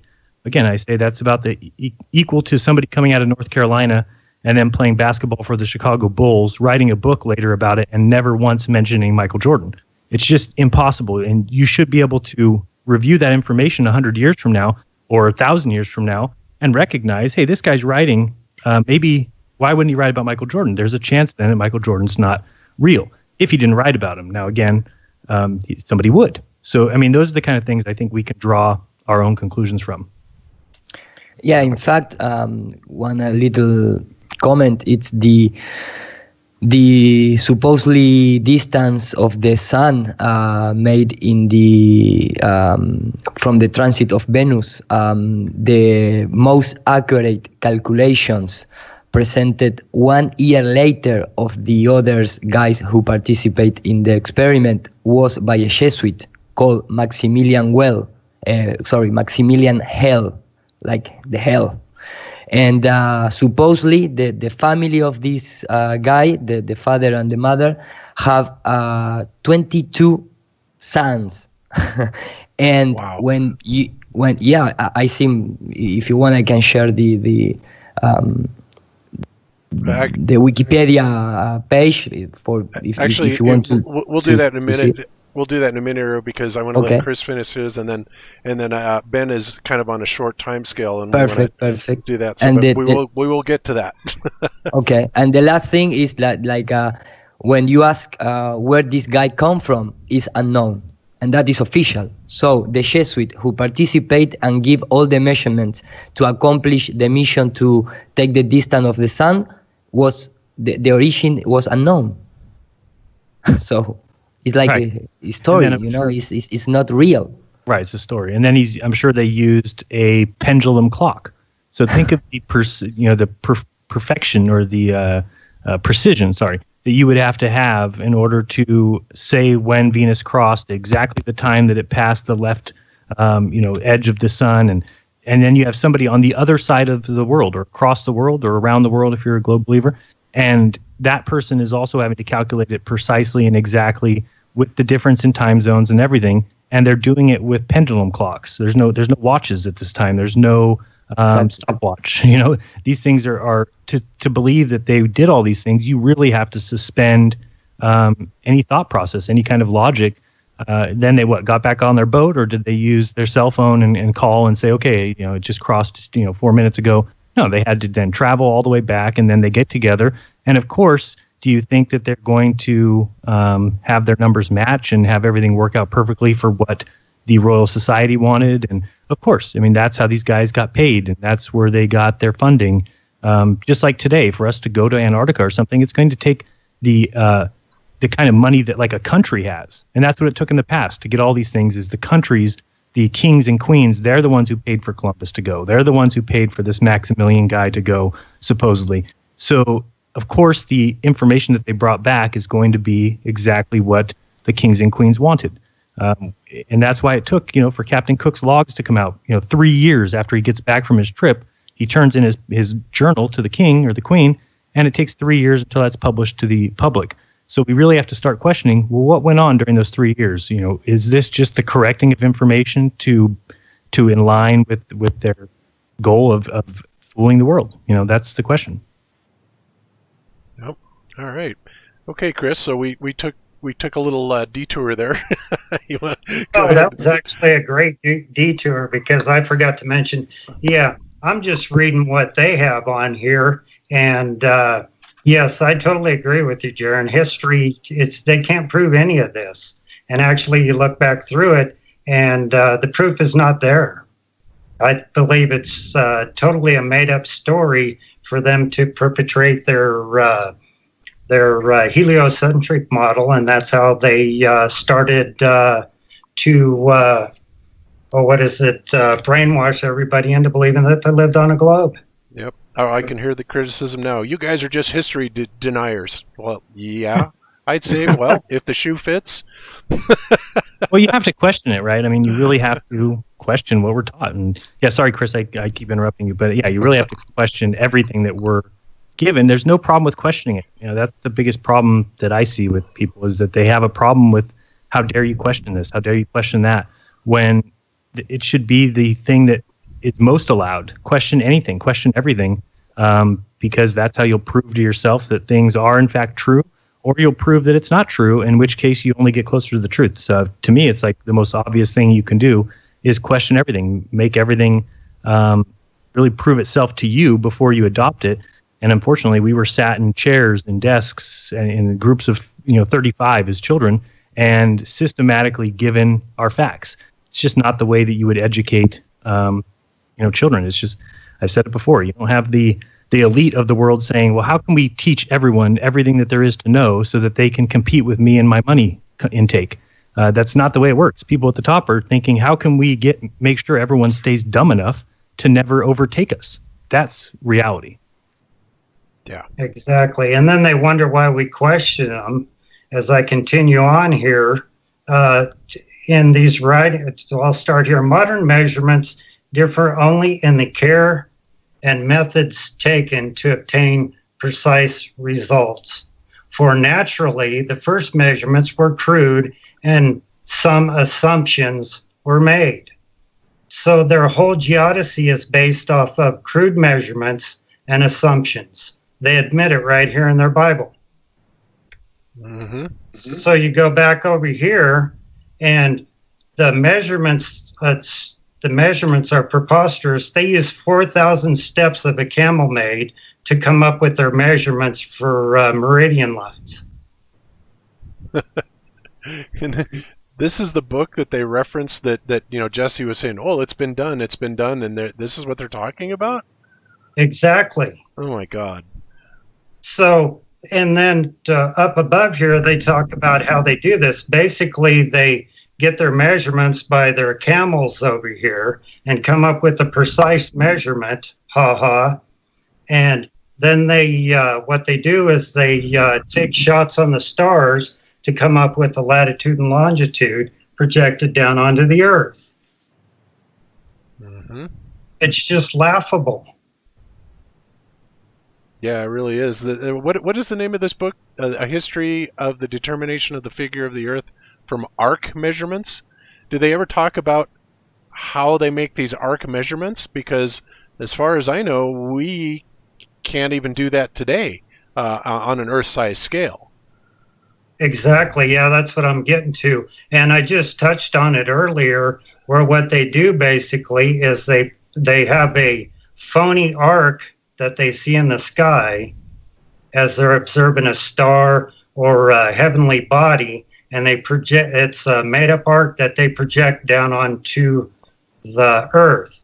So right down in here at Alexandria, at the same season, he found by the use of a hemispherical bowl with a vertical style casting shadow. So he used a hemispherical bowl to make up part of his measurements and determinations. Oh my.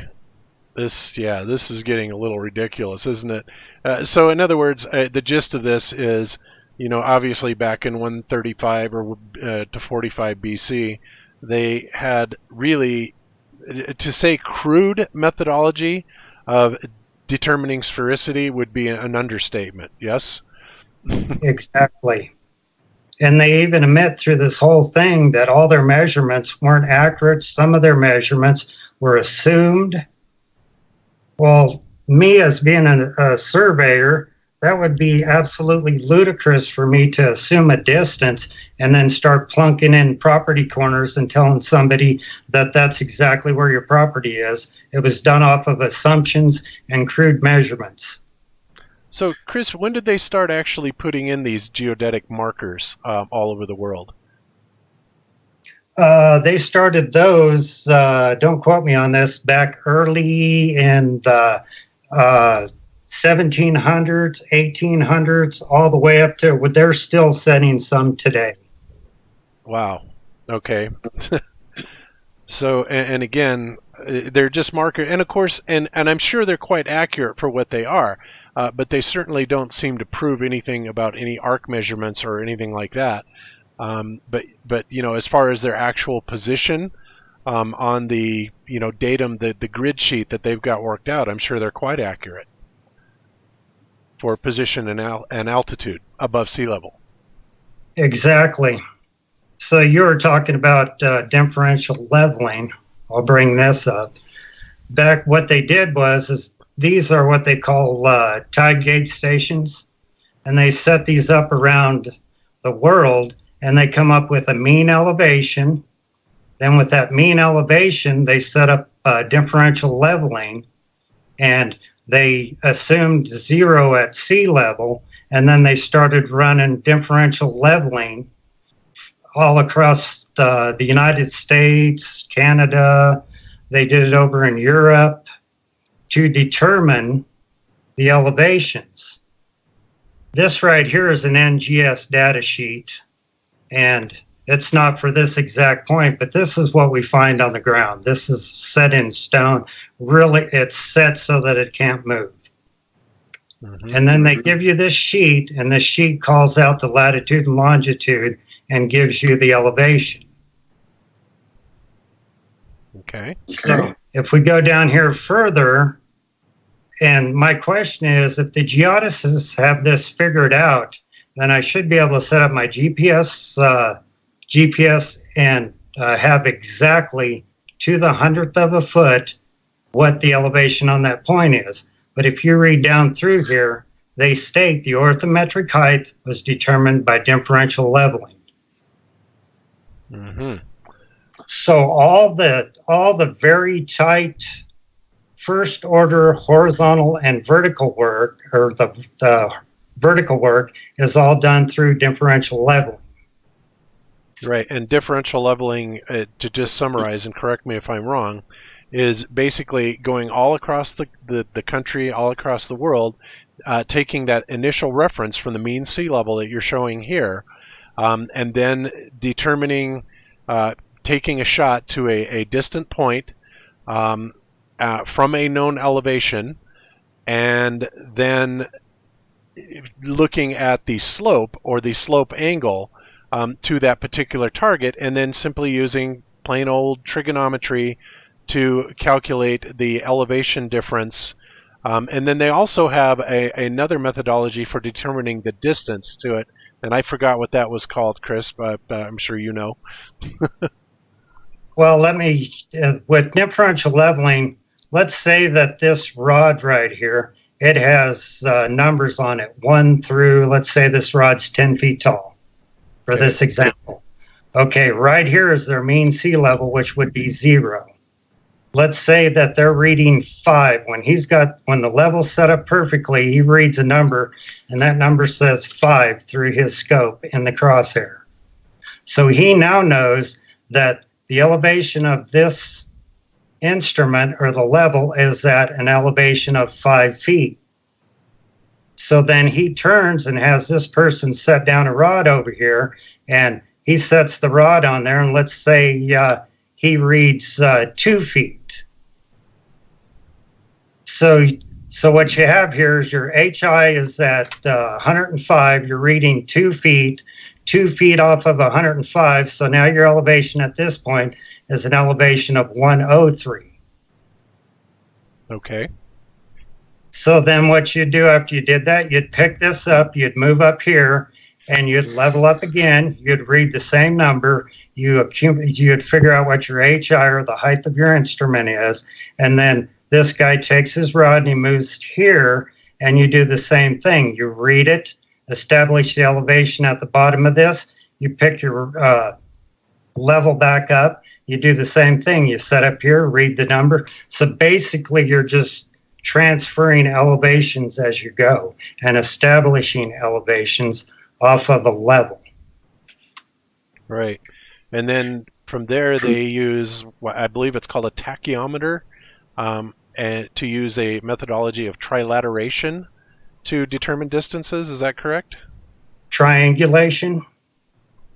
Well, I'm looking at in triangulation it says in classical geodesy up to the 60s, control networks were established by triangulation using measurements of angles and some spare distances. The precise orientation of the geographic north is achieved through methods of geodetic astronomy. Well, that's interesting.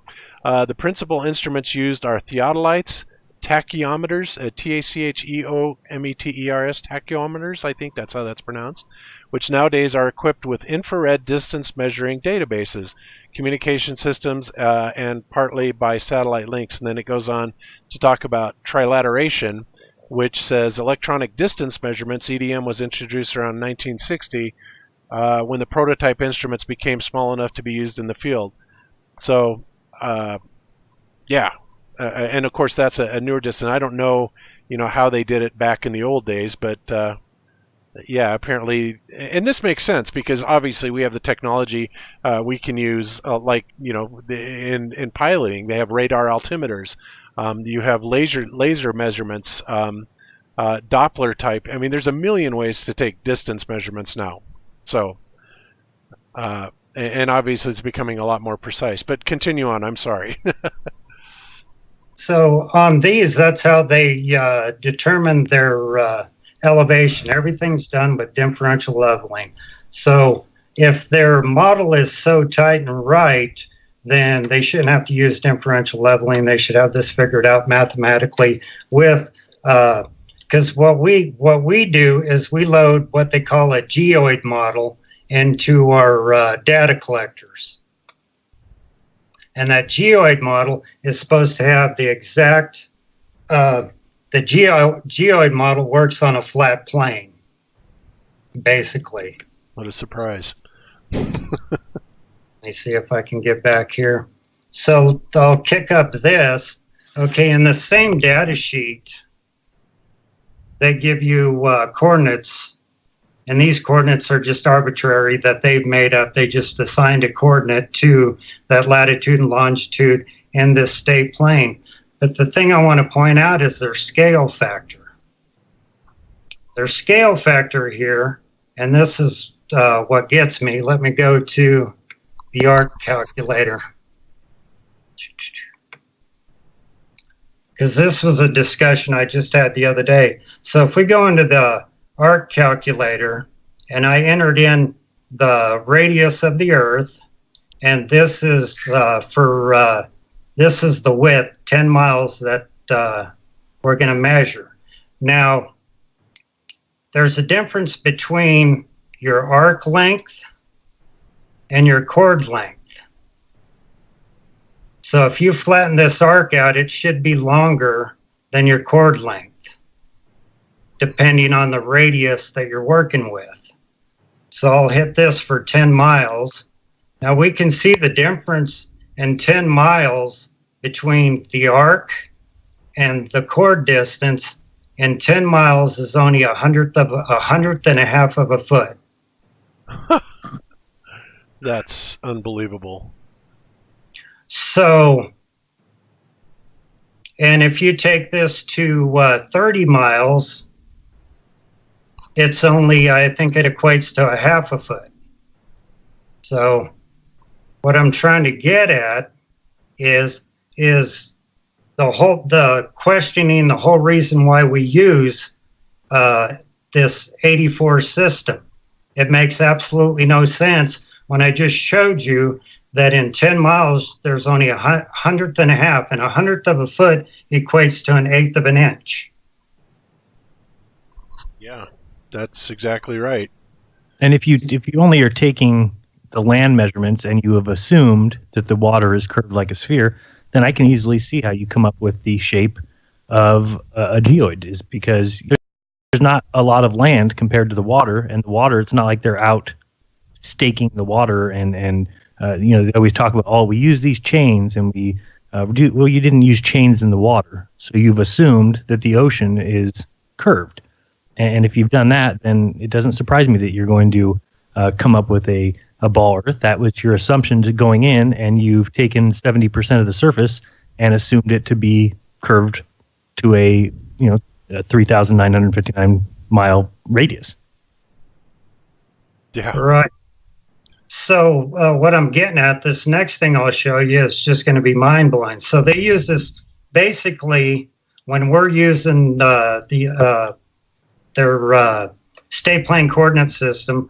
Our points are scaled, or our distances are scaled down. They take this 4.95984, and what you do is you take your actual what it is your measured distance is going to be shorter than your ground distance. Does that make sense?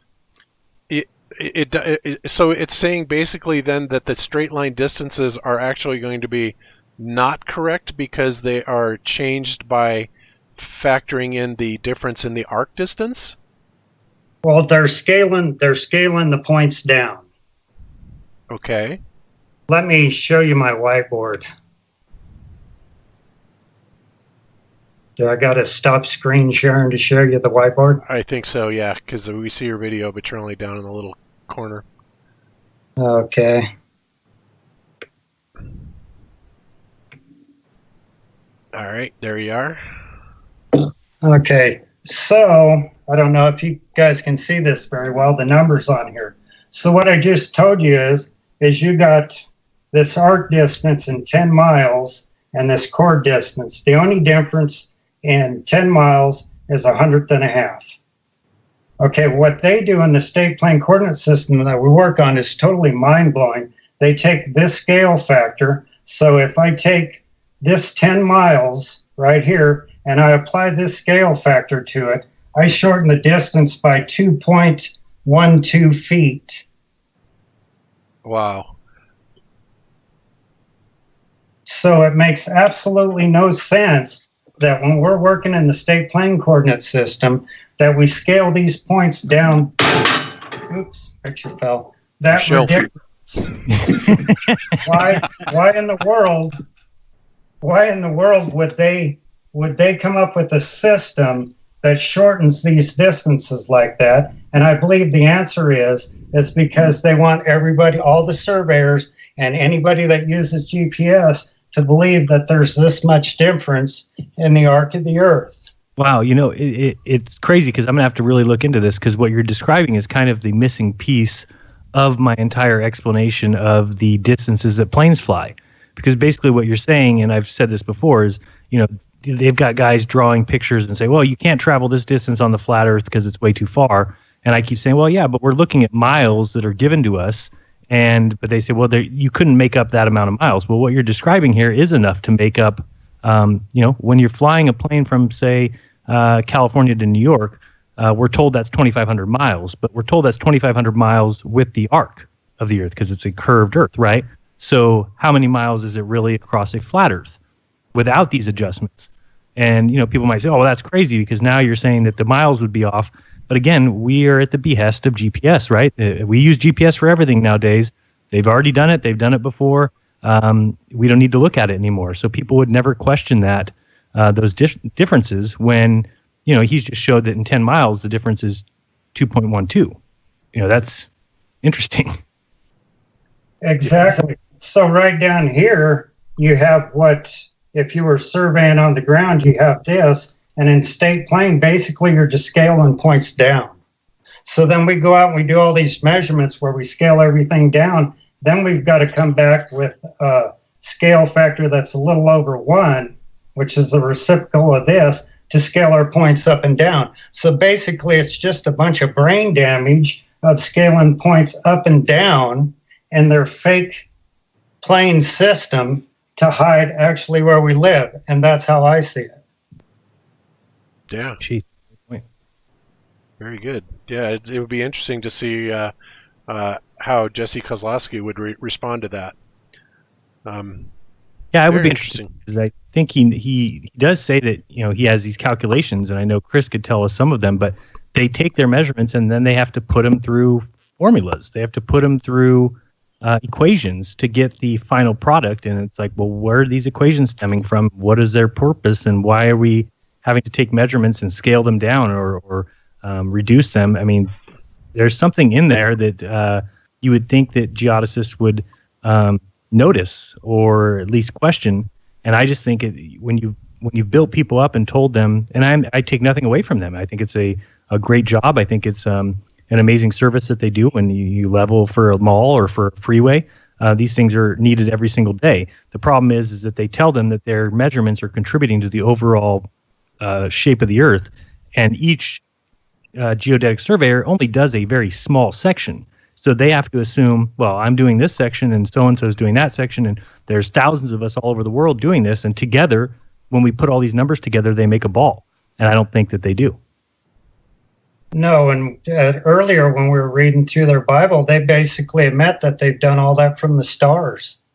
And one section in there, they even talk about how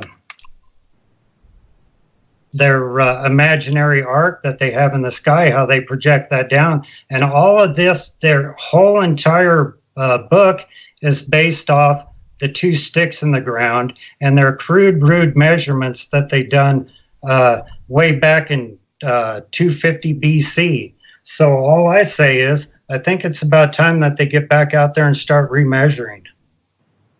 Yeah, I think that's exactly what Jaron was saying. It's about time to redo this. Exactly. Makes sense. Beautiful.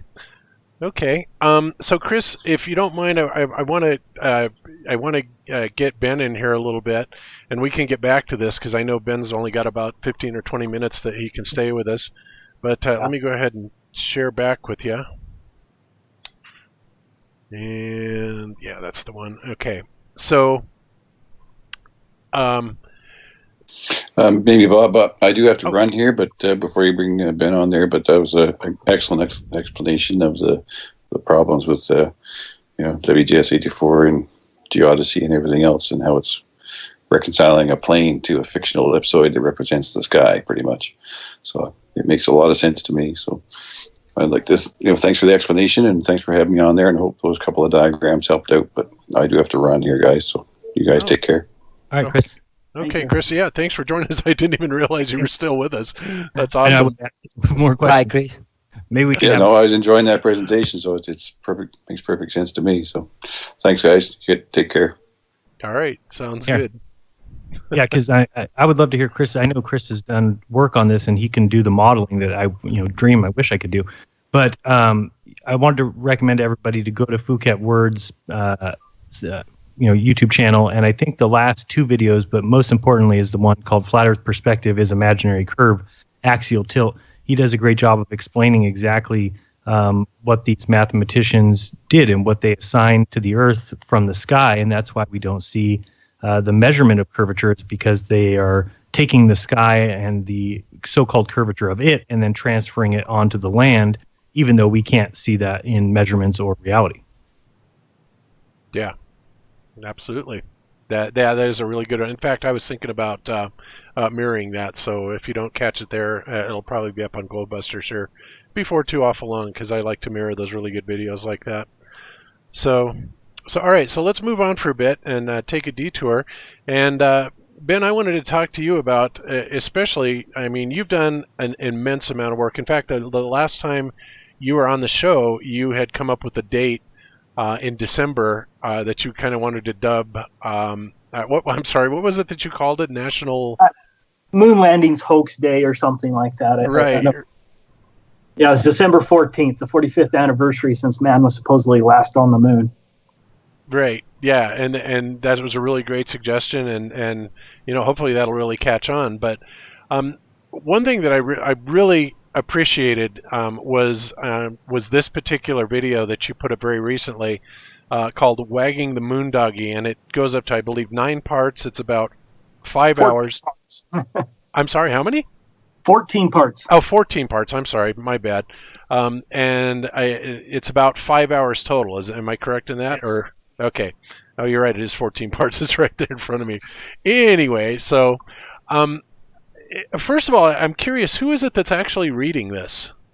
If you see there, it says audio version now available. It's a Pure Grace podcast that did it.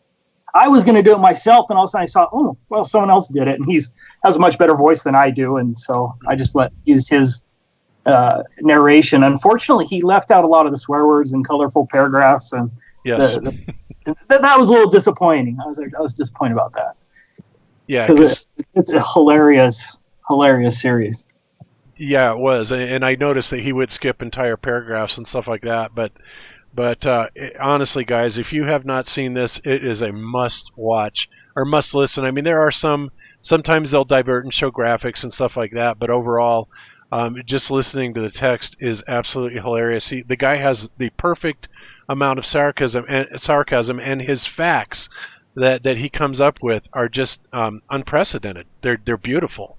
The way that he lays it all out all the way. So, I think this is a really beautiful mirror, and I really want people to go and check this out, because if you're in the mood for not only an outstanding debunking of the moon landings, but also a little bit of nice satire and comic interjection, this is for you, because it's hilarious. It's a beautiful work. So, I don't suppose I could screen share for a little bit. Oh, absolutely, you can. Feel free. So go right ahead. Hit share screens and start. Am I sharing? You are sharing and you are presenting. Okay. I just want to touch a little bit on that geodetic surveying kind of thing, because I'm all about testing curvature. And I just did this actually yesterday, and it's been my latest kick is to actually test the distance to the horizon. So for a distance like a camera height of 0.4 inches, 0.4 feet, the distance to the horizon would be 0.8 miles. So I decided to go out and try this out, try to find a particular spot I could get away with this. And this spot right here, if you can see where the land is approximately 1.3 miles away.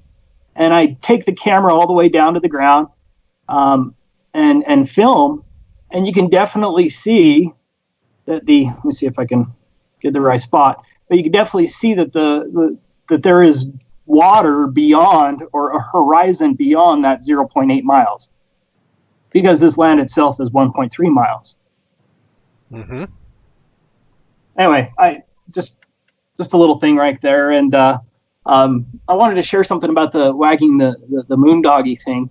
But before I begin, Astronaut shared this. Have you guys seen this? That the Russians reached Saturn? No. Anyway, I just want to show it to you real fast because it's amazing footage. Oh, wow. This is supposedly super secret footage. Super secret footage of the Russians at Saturn. But if anything, it just shows you the ridiculous amount of CGI and the stuff that they do. But I just wanted. There's an astronaut in the picture. A Russian cosmonaut out there. Oh my!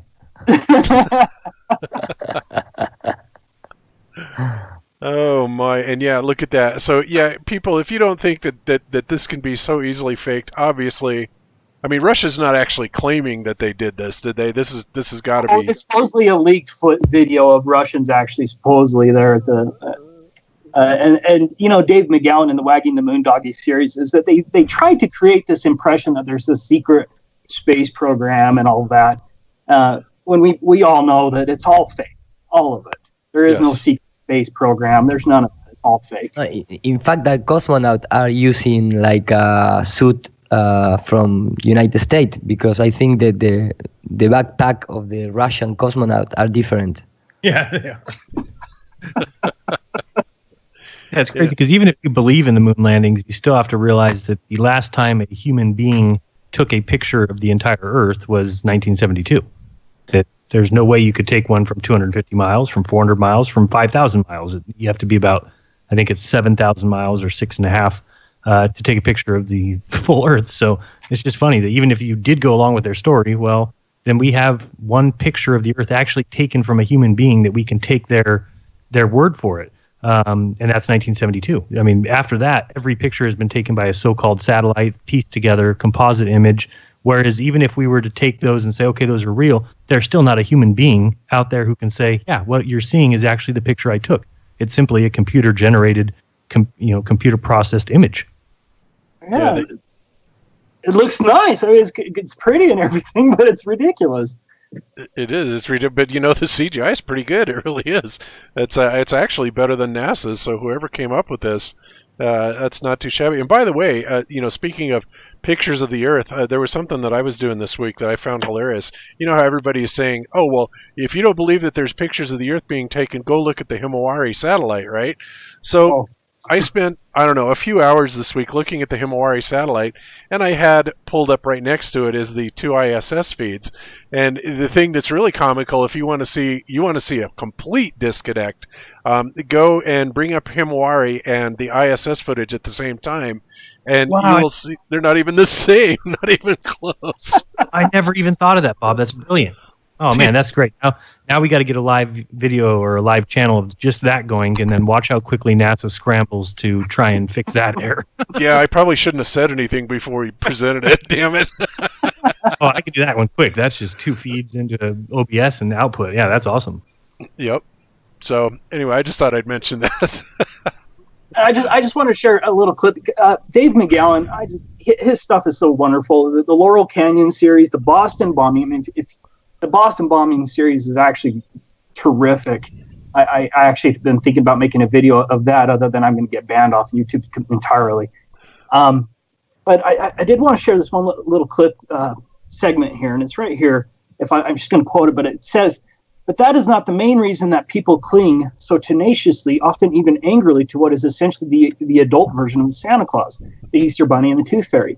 What primarily motivates them is fear, but it is not the lie itself that scares people. It is what the lie says about the world around us and how it really functions. For if NASA was able to pull off such an outrageous hoax before the entire world and then keep that lie in place for 4 decades, what does that say about the control of the information we receive? What does that say about the media and the scientific community and the educational community and all the other institutions we depend on to tell us the truth? What does that say about the very nature of the world we live in? That is what scares the hell out of people and prevents them from even considering the possibility that they have been so thoroughly duped. It's not being lied to about the moon landings that people have a problem with. It is the realization that comes from that revelation. If they could lie about that, they could lie about anything." Yeah. And they do. Exactly. And he wasn't a flat earther, but he even says that once you come to that realization, and if you believe the moon landings happen, you got to read this series, because you really need to get your head out of the sand. But once you come to the realization that they faked the moon landings, what does that say about everything? Everything. I mean, let's say you believe the moon landings were a hoax, but you don't believe in the flat Earth. What does it say that they faked the moon landings? And what I wanted to share with you quickly, as I only have a few minutes left, is just what are the implications of the Apollo moon landings hoax? And at first the first implication is that NASA's a liar. Everything that NASA does, we should assume is fraudulent. Yes. The things about Mars, all their probes being sent throughout the space, all these things, all of those things now should be questioned. I would say the third implication is kind of interesting, because you have to look at all the other countries who have gone along with the Apollo hoax. So Russians never said that NASA lied. The Japanese haven't. The ESA haven't. So that means all of these countries are in on it. Yes. I mean, what does that tell you about the system that we're in? It does also says that, with especially that Luna 16 probe, which is so ridiculous that I can't even describe it. But the Russians were in on the hoax. It wasn't like there was some benign reason behind NASA doing this. Everything was fake. Actually, there's the probe there in the top corner, if you can see it. That's the Luna 16 probe by the Russians. I mean, it's absolutely asinine. But then what does it tell you about the media? I mean, everything about the media is controlled because the media only repeatedly says the moon landings happened. I mean, NASA is cherished in all of media.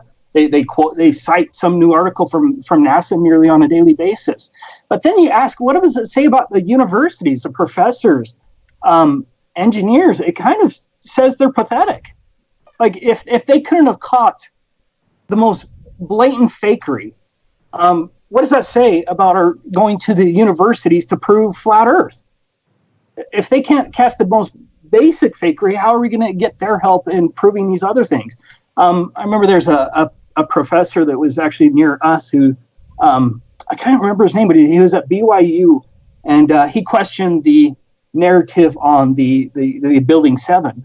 And he said that there was no way that could come down except without controlled demolition.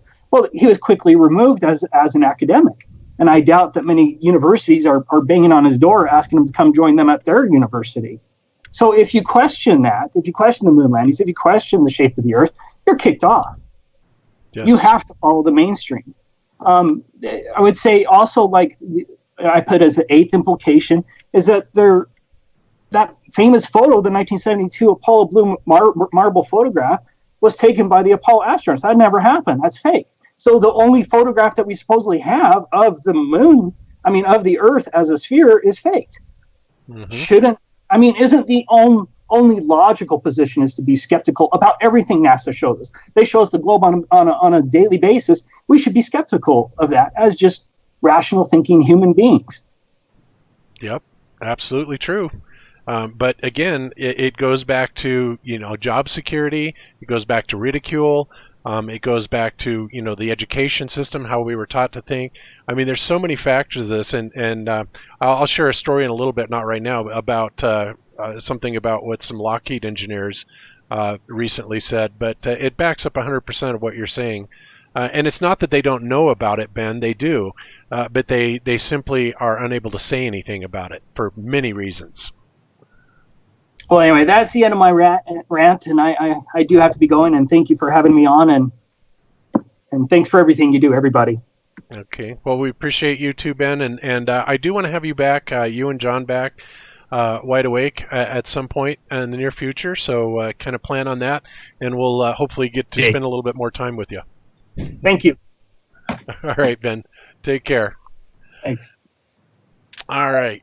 Guys, all right, so he's got to take off, and let me go ahead and reshare my screen. Unless, Ira, you want to go ahead and share what you were going to do, then that'll be fine. But let me tell you a little story that I just talked with a new engineer that, and I'm not going to give any names, Lord knows, but he is here in Denver, and what he does is he is a precision measurement engineer, right? He does engineering of precision measurement equipment, and he does the calibration of it, the design, all that stuff. The repair, trouble, everything, the whole 9 yards. And he has relatives, let's just say, that work with a company that contracts for SpaceX, okay? And this company works very closely with Lockheed Martin, and thus he talks to some Lockheed Martin engineers that are all doing work for NASA and SpaceX, etc. Well, he said, I was talking to these guys, and I just kind of laughingly said, well, the Earth is flat and space is fake. And this started off a conversation.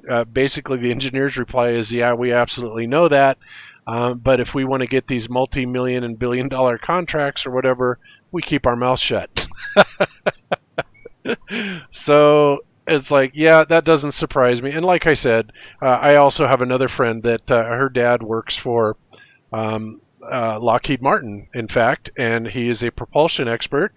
And in one of his rants, and he was not sober when he said this, granted, but he's got a very high security clearance, and she said that one time he was working on this ion propulsion, and he was excited about it because he uttered, maybe now we'll be able to actually get out into space with this type, because he obviously knew full well that rockets don't work in space, and that's something that's been proven over and over and over again.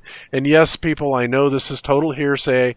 I know the man, I know who he is, but I'm certainly not going to blow his cover. But it just goes to show you that the people that are working this, they can't say anything for fear of losing their job, their livelihood, their life, their families. This control mechanism, they think that people wouldn't be able to shut up. Well, like I said, people, they may be able to have a hard time keeping a lid on it if they threatened these people personally, but when it comes down to threatening their family, it's a whole different, a ball game altogether.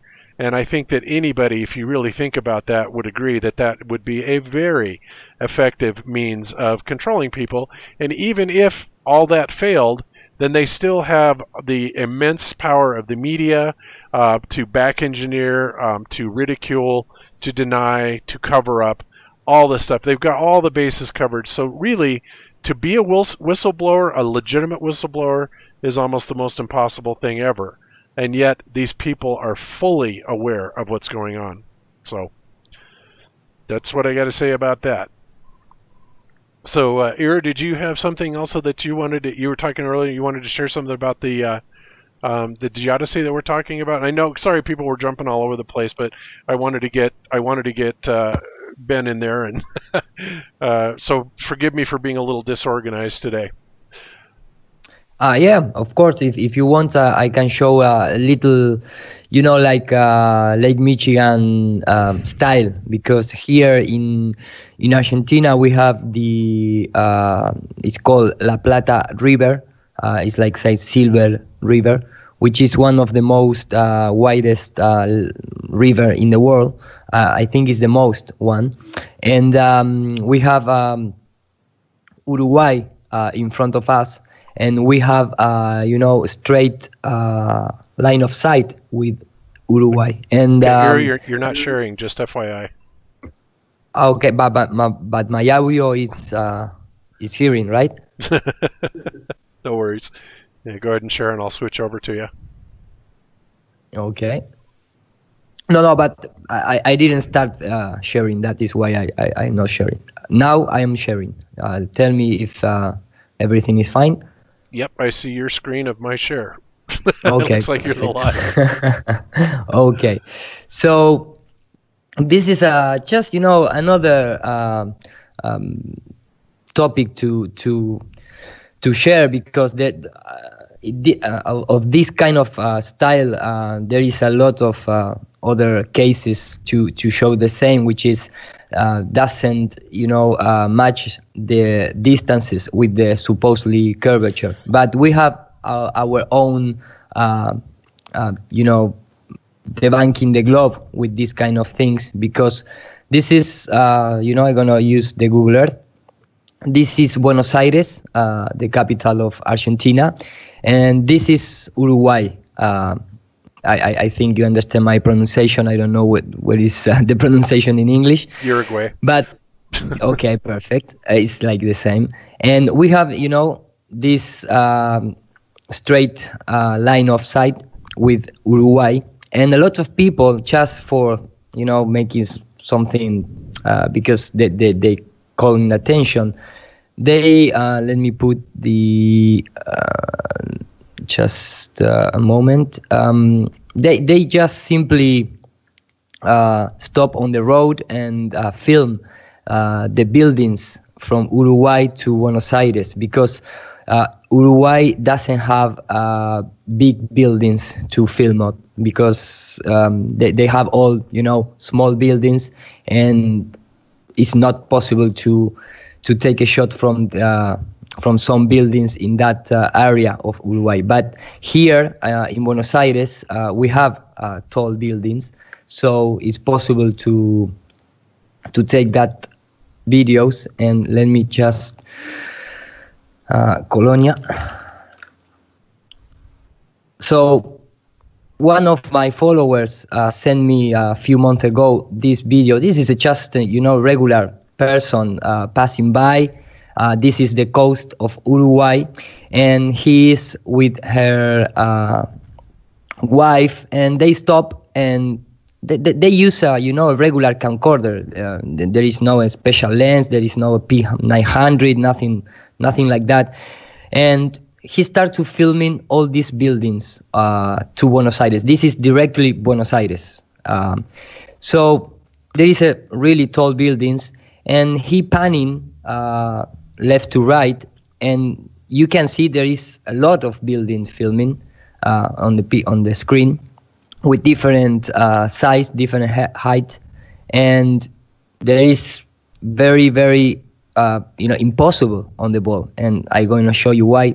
This guy make a little zoom to keep filming. The weather conditions are perfect, of course. There is a really clear day. That is remarkable. How far across is that? 56 kilometers, 51 kilometers, and some buildings are like 60 kilometers away. So that's what, about 42 miles, something like that? Yeah, I'm not a good real-time conversion person. But it's an approximate. But and how far do you think it is to that little island that's out in the middle there? I have all the studies, so I'm gonna share. Because beautiful.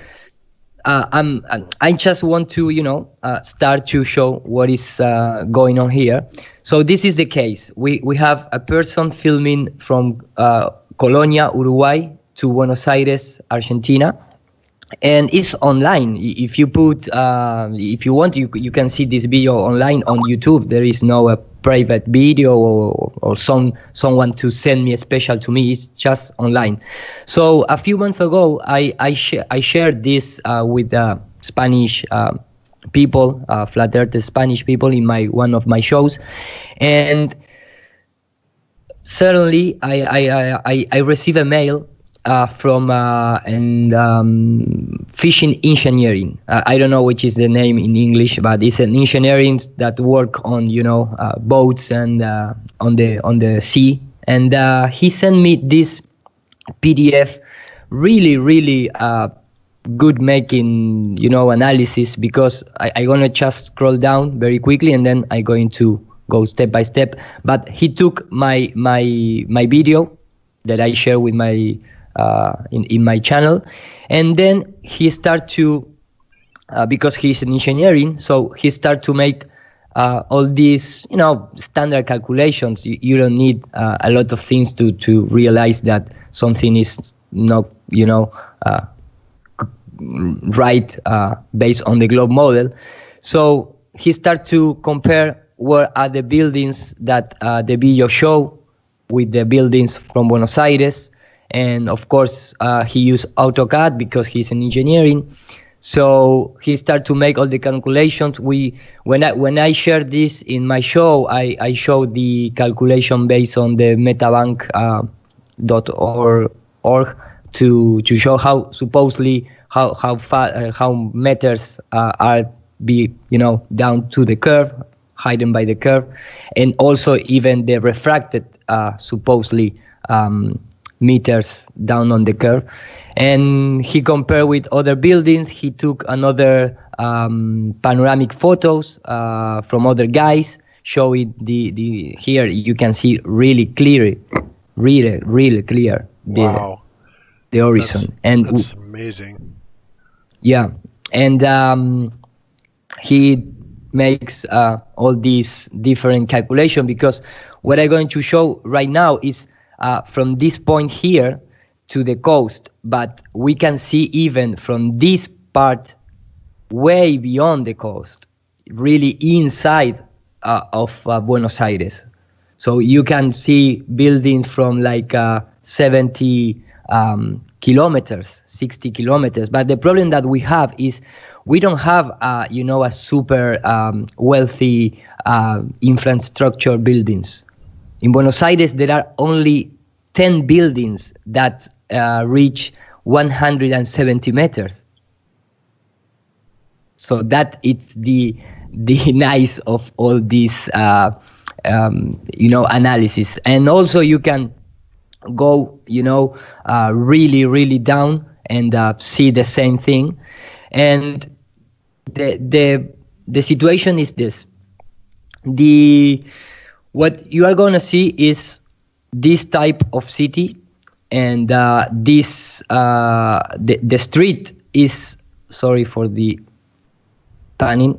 Okay, we're gonna see like the guy on the truck is on this road, which is about 10 meters above the sea. So we have 10 meters height, and we see all across the river to this. Let me just go in here. We're going to all across the river to this part of the Buenos Aires city, which is the most, wealthy zone of our country, because in Buenos Aires it's all the most business thing, and this part of the Buenos Aires is one of the most rich people who live and make transactions here. So that is why only these buildings are the most highest building in our country, entire country. So when you pass this canal, you're gonna have regular buildings. There is not a super big or super highest building like these ones.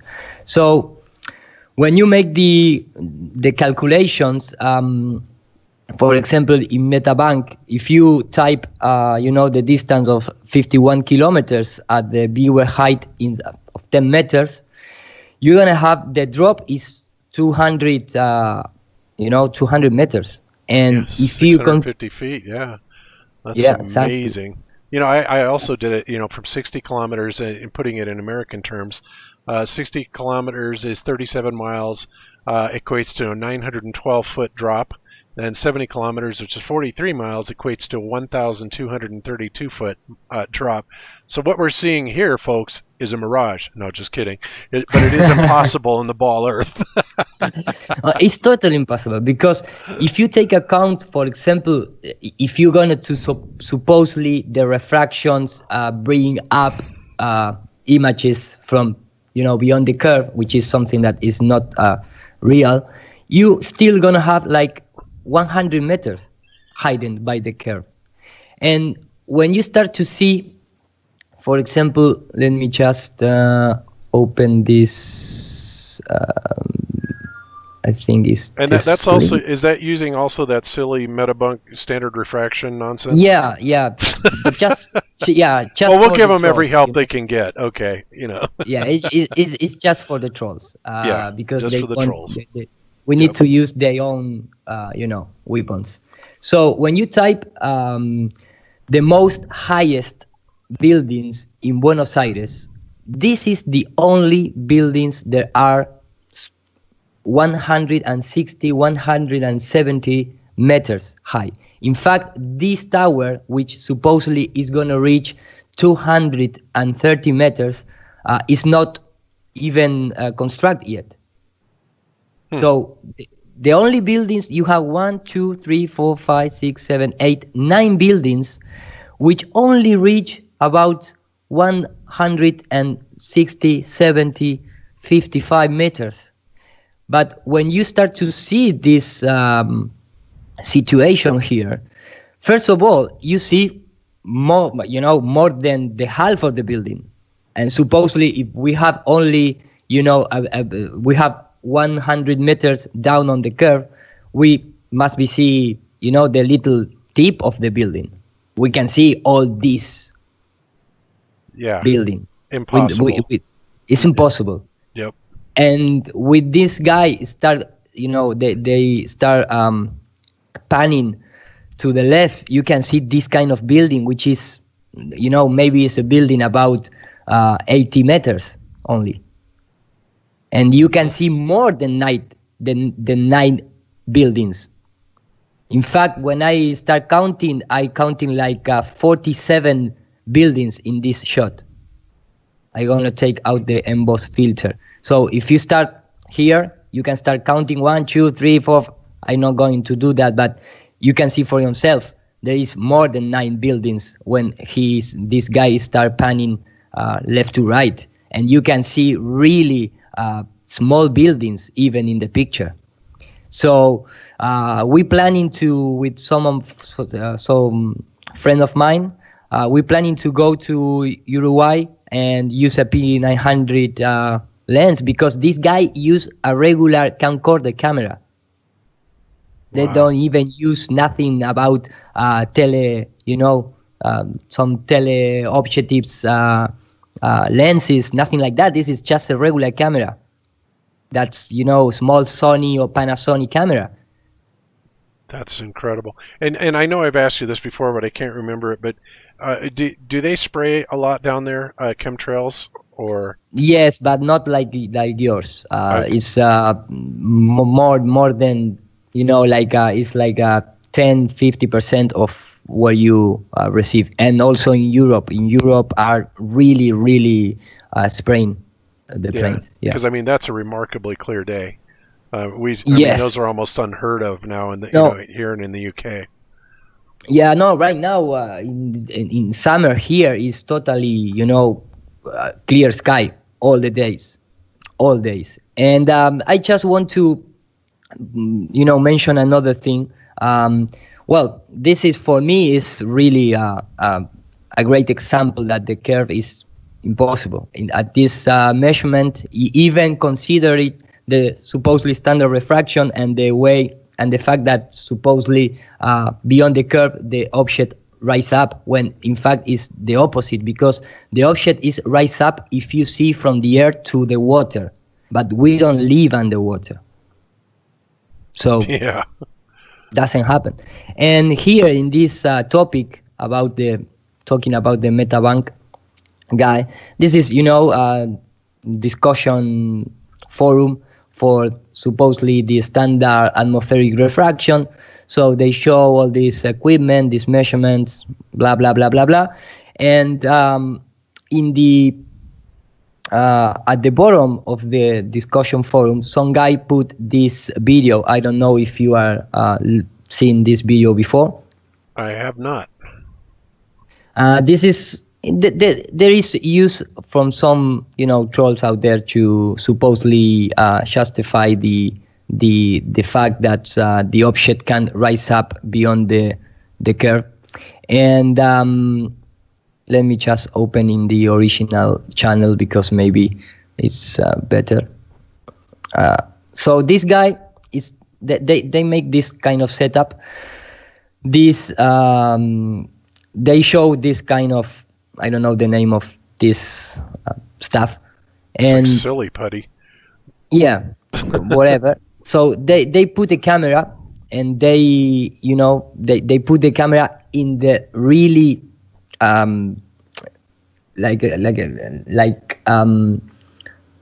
perfect way to do the effect that we are going to see. So he put the camera down, pointing up. And supposedly we are seeing right now we are seeing the top of that device here, which is this with this clay from 3 colors clay.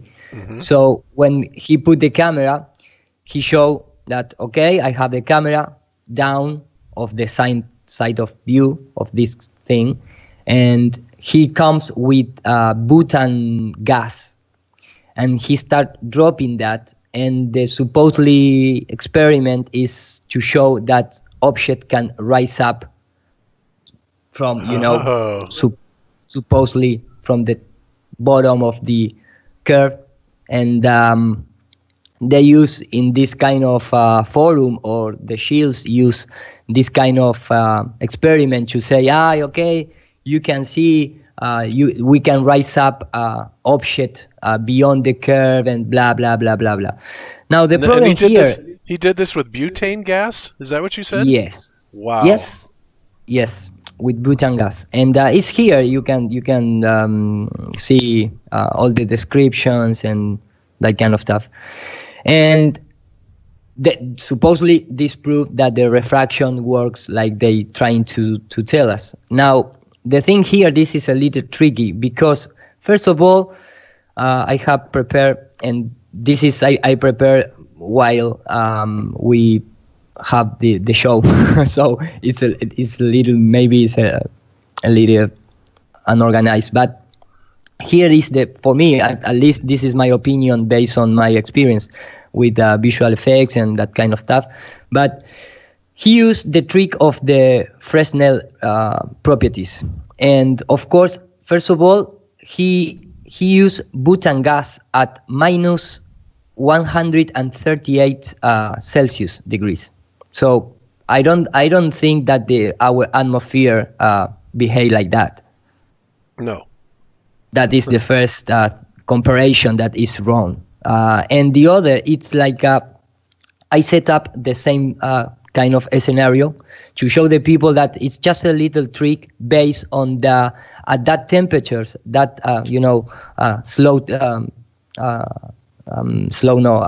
down temperatures, the gas react like a mirror. So if you put in the camera in this way from bottom to top, you're gonna have like a layer like reacts like a water, like mirror. So that is why you can see just a little part of the object behind. And like Sharon all the time said, if that property was correct, also the water in some cases must be rise up, not just the building or the coast of the where you're trying to show. So I just, for illustration purposes, I just make this setup like this guy make on the video, and I create this layer of simulating, like a little field of this gas, and it's just some properties of color transferring to the index of refraction of that layer that I made. So what you're gonna see here is like I can recreate let me just go a little forward because I'm strike this part of the video from my presentation in my channel. So this white rectangle is what I'm simulate like a field of this gas, like this guy do. So this is the gas, okay? This is that, because when you see the image, you can see this is the maximum reach of the gas in altitude in the scene. So I simulate the gas. I apply this field of gas to the index of refraction of this glass style, and what you're gonna see, it's that react the same as supposedly the real video, because the original camera, the geometrical camera, is only show this top part, this top green part of the clay. But in the simulation with the index of refraction, we have the red part showing us. So you can see here a little of the simulation. Let me just go ahead and the comparison. So sorry for the disorder of the presentation, but what is going on here is he pointing the camera down, he create like a mirror layer with these low temperature gases, and that is why the image is not rise up, it just appear again from bottom, because it's like if you put a mirror and you facing to the camera, you're gonna see hiding part of the image, but it's nothing. It doesn't have anything with the curve or something like that. So he used, look at the index of refraction of that gas, the butane gas. It's 1.33, which is something like water, and that is in at 20 Celsius degrees. When you lower down that gas, is double the index of refraction. Yeah. So it's like almost have a mirror You know, it's the the situation here. So that literally is then a mirage, isn't it? Exactly. Yeah. Exactly. And look, this gas, you can use this gas to, you know, make to freeze things. This is just you know, the illustration from other video. You can have fun freezing things with butane gas. And of course, you can see this gas applied to this metal bar, and you can see this form like you know, like ice style. So when you see here, if I put this video on the After Effects program to show that when that gas disappear, is still there. So this kind of behavior is because there is the layer of gas still there, and it's just like put a mirror. So there is this is not proof of anything about that they trying to you know, telling us. This is just another way of deceive people and justifying their claims, and there is no base on reality. It's like the picture of Soundly. You know, there is all the time they are trying to trick us.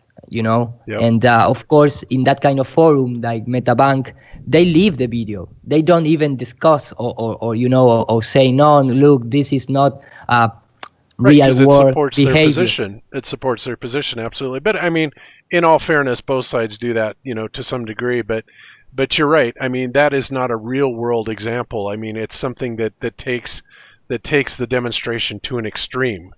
Exactly. Which, yeah, I get that totally. But because again, there is no. Sorry. No, go ahead. No, and for finish, just you know, for finish. When you start to study Fresnel refraction that I use every day in my work, it's just a way, you know, it's based on the facing angle to the camera, to the observer. And I'm going to show a little picture. Let me, for example, here, you know, if you are facing to the observer, the index of reflection is going to turn like a mirror. You're gonna see, you know, it just like polarized glass work. You know, I don't know how express in English, but it's just a matter of how it's facing. So that is why when we look to the horizon and the condition of the temperature start changing, and you have to lead with you know, cold air and hot air, just at the horizon line, the Fresnel situation is really in power. So that is why this kind of thing you're gonna see like a mirror in just in that area, and not you know just like the Skunk Bay video that Jaron has showed so many times, and lots of people have. You know, do you know which one I'm talking about? The time lapse footage of Skunk Bay. I think it's Skunk Bay, right, Jaron? Yeah. Yeah, but, Skunk Bay. Exactly. Yeah. And when you know, just for illustration purposes, I have if this guy took the camera position and instead pointing down, you know, to the top, he put in, you know, just in the front, you're gonna see he's gonna see all the situation normally. The thing is, when we look at the horizon, we are not down. You know, like the camera position in this example, we are almost at the same level. If you think the world is a sphere, all right, of course. And one thing I want to comment about on that also is when we're seeing them pour the liquid butane basically on that container, what's happening is the atmosphere that is immediately above that container obviously is becoming super cooled immediately. And again, what happens when we supercool? The atmosphere becomes more dense, considerably more dense. The density altitude decreases, okay? And what happens when that happens is light bends down. And when that happens, then that's why we can see that clay all of a sudden pop up above the horizon of that bottle. But this is an extreme case using, you know, the butane, which is really, really super cold. right? So, but in the real world, again, this is never going to happen except in very mild cases. And, you know, it goes both ways, both with the cold and the hot. And, yeah. No, and in fact, they only rise up, you know, just a little. It's impossible to rise up a building entirely, you know, like 70 meters of a building. That doesn't happen. It just occur only in the horizon, you know, a segment. It's not, you can rise up all the image. It's very local. If they rise up extremely, it's the Fata Morgana. It's the upside down mirage image. That's the only time you see something rise up unbelievably high. Anytime you see something rise up and it's perfect, it's barely rised up at all. So yeah, when you see buildings displayed perfectly, that's clearly not a mirage. Absolutely. Yeah, exactly. And in fact, the image have you know, is inverted when rise up very high. And also, I will make the comment that had they poured butane, if there was a way to like maybe have a sheet going up to that, and they poured butane on the sheet and everything on it, what that would have then done is that would have equalized the density of the atmosphere, right, leading up to the top of that round bottle thing, right, and that effect would have absolutely been diminished. It would have been, well, it would have been negated. Why? Because then you're not changing the atmosphere. There isn't an atmospheric density differential in between the camera lens and the top of the bottle, right? It would all be the same, and therefore it would negate that effect altogether. Does that make sense to you guys? Yes. Yep. Yes, and what I'm trying to say is, just for finish, this is a setup when this yellow line, this orange line, is just a flat, you know, layer trying to illustrate the Fresnel effect. So if you see the render, let me just post this.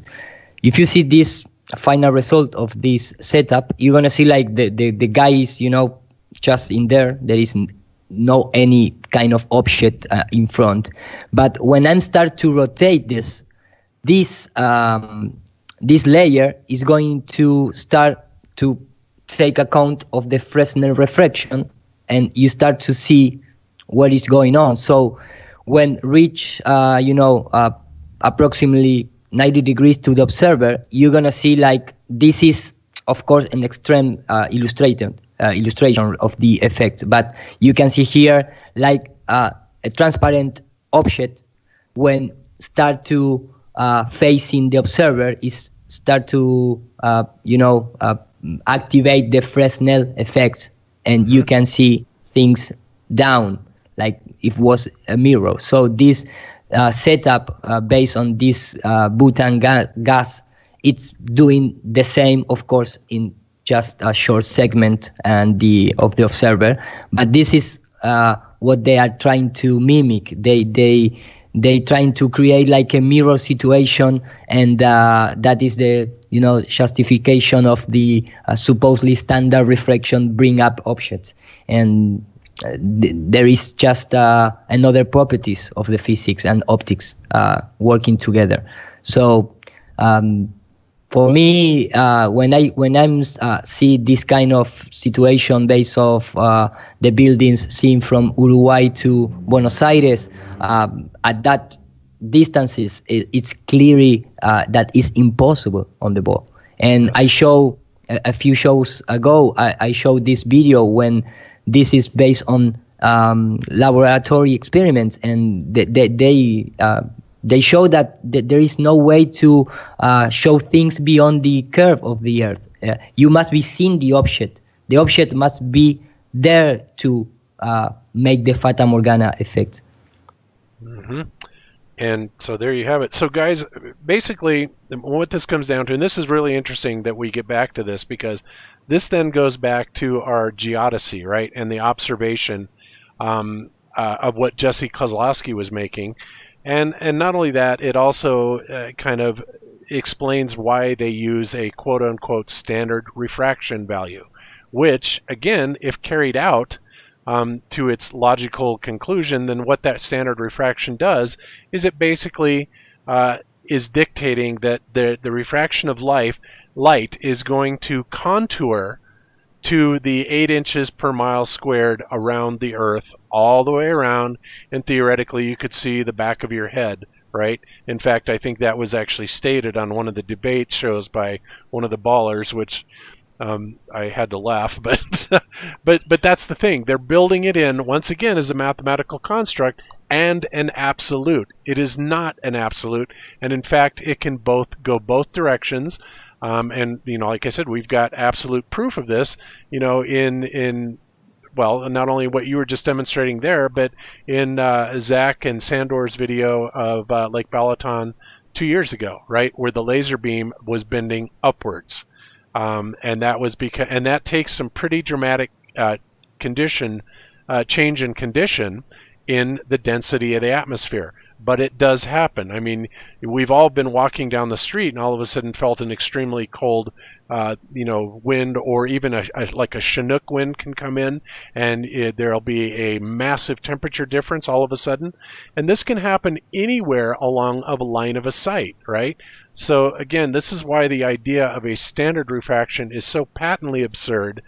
It's just, I can't even believe Mick West even dares to put that in there. And this is exactly why nobody else does. Because the ballers are absolutely reaching for anything that they can get to bolster their model. Because otherwise it fails in every way. Even with their refraction, standard refraction, it still fails, as Iru just demonstrated. I mean, the ball's dead. See ya. Exactly. So that's all, guys. Yep. Okay. Wow. Well, that was really quite enlightening. I really like that, Ear. That was great. So, I stopped sharing the screen. Okay, no problem. I will kick us back over to my screen share, even though I'm not really showing anything. But hang on a second. Oh, Chris, did you want to continue on? I know we kind of interrupted you, but I wanted to get Ben in there. But did you have a little bit more that you wanted to cover on the Geodesy, or? Yeah, I could just point out a few more things.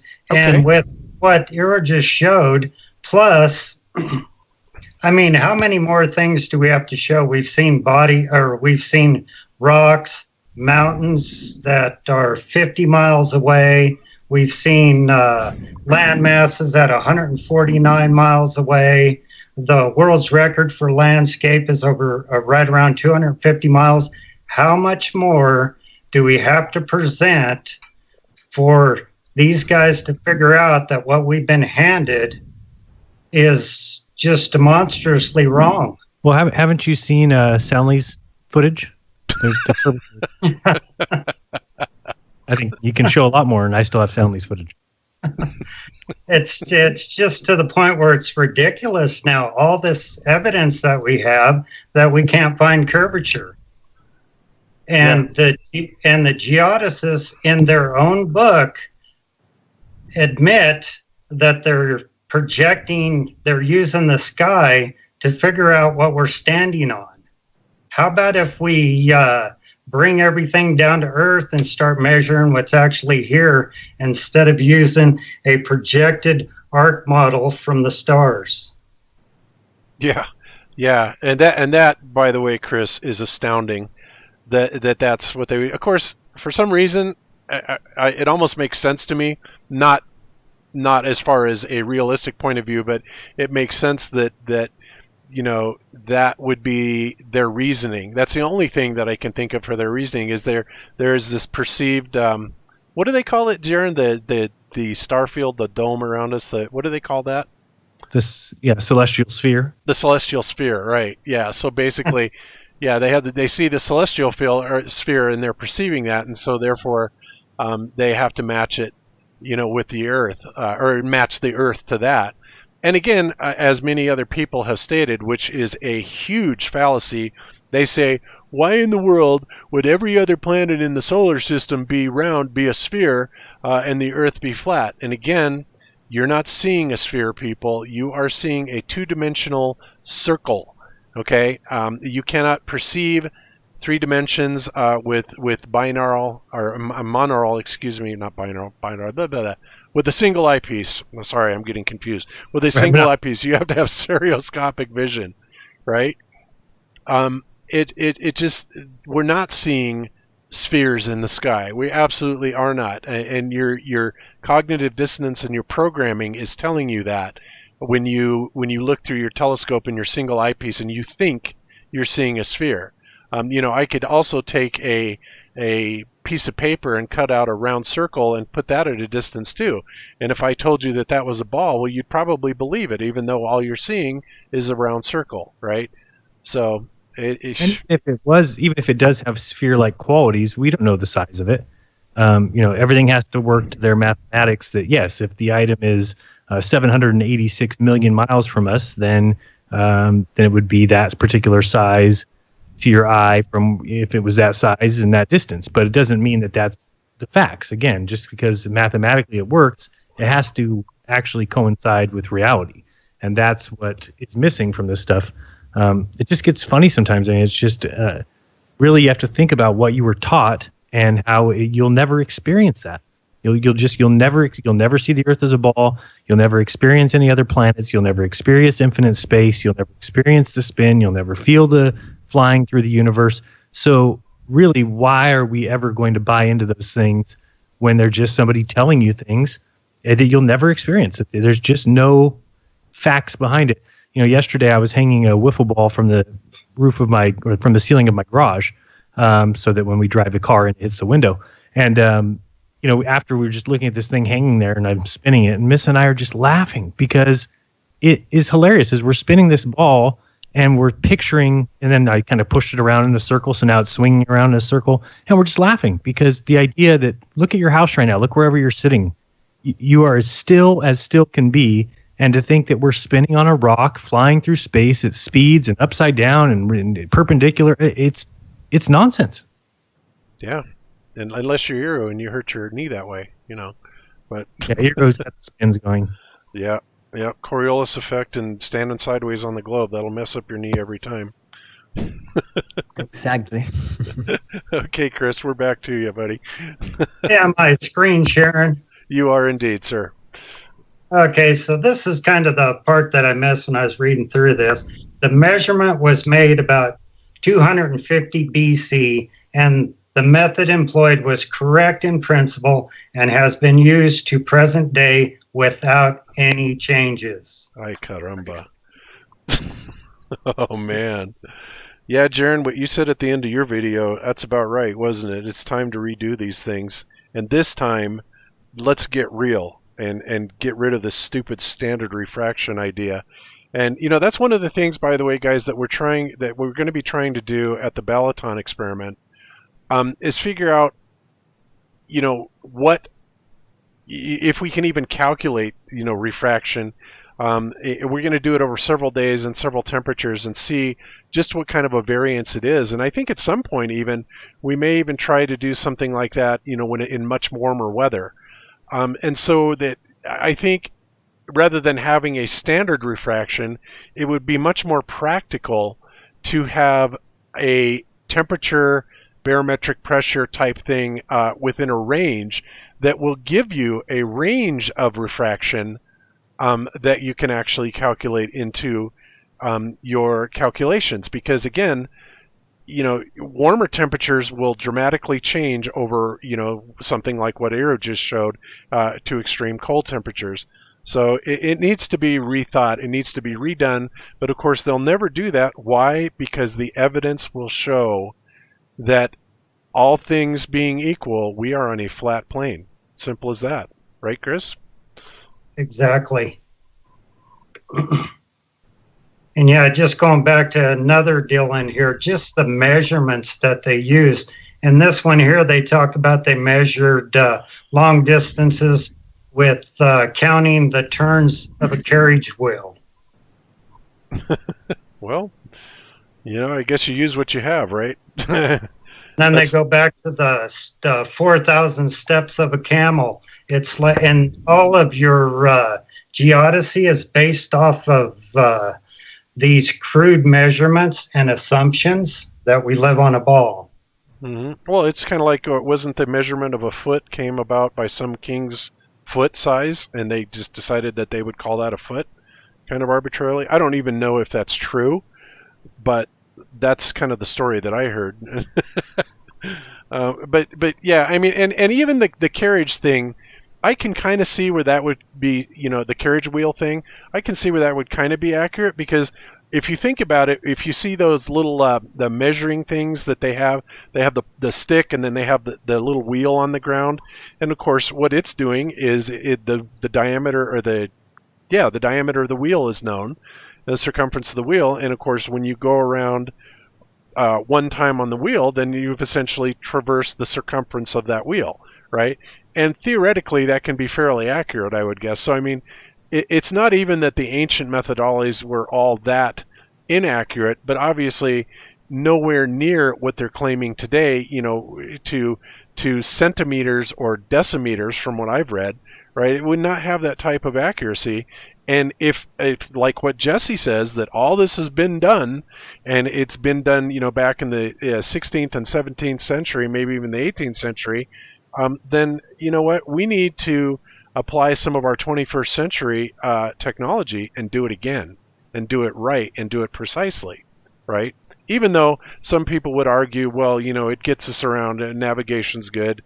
We can do things quite precisely to some degree, but again, I think this is by and large because of the advanced technology that we have in the 20th and 21st century. So, right. With the wagon wheel thing, or any way that when we measure in distances in surveying, it's done on the tape has to be perfectly level.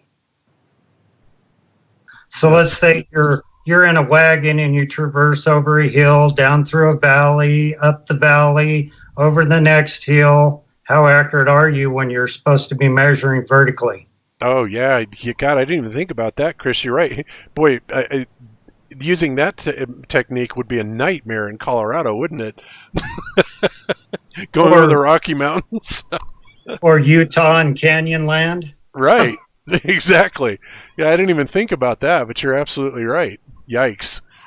So if you carry that even further, let's say that we're measuring, your tape has to be level, and we're going to measure a distance from one equator over the top of the globe to the next equator. Mm-hmm. Discounting the arc. Yeah, because obviously, well, let's see.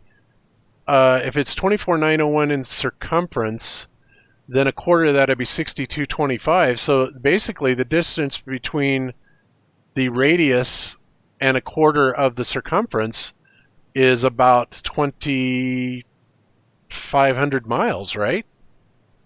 Wouldn't that be the problem, or am I looking at that wrong? Well, basically, if you lay your tape level and you measure, you go through a hill, you go through the arc. So what I'm trying to point out is if we use level measurements to level it, then what we're standing on has to be level to have accurate measurements. Yes, that absolutely makes perfect sense, and I'm sorry to divert you from that point, but you're right. I was just thinking, in terms of if you go a quarter of the circumference at 6225, and yet the radius is 3959, then you're dealing with 2,200 miles. I guess would be the curvature, would be the distance between that arc you spoke of earlier.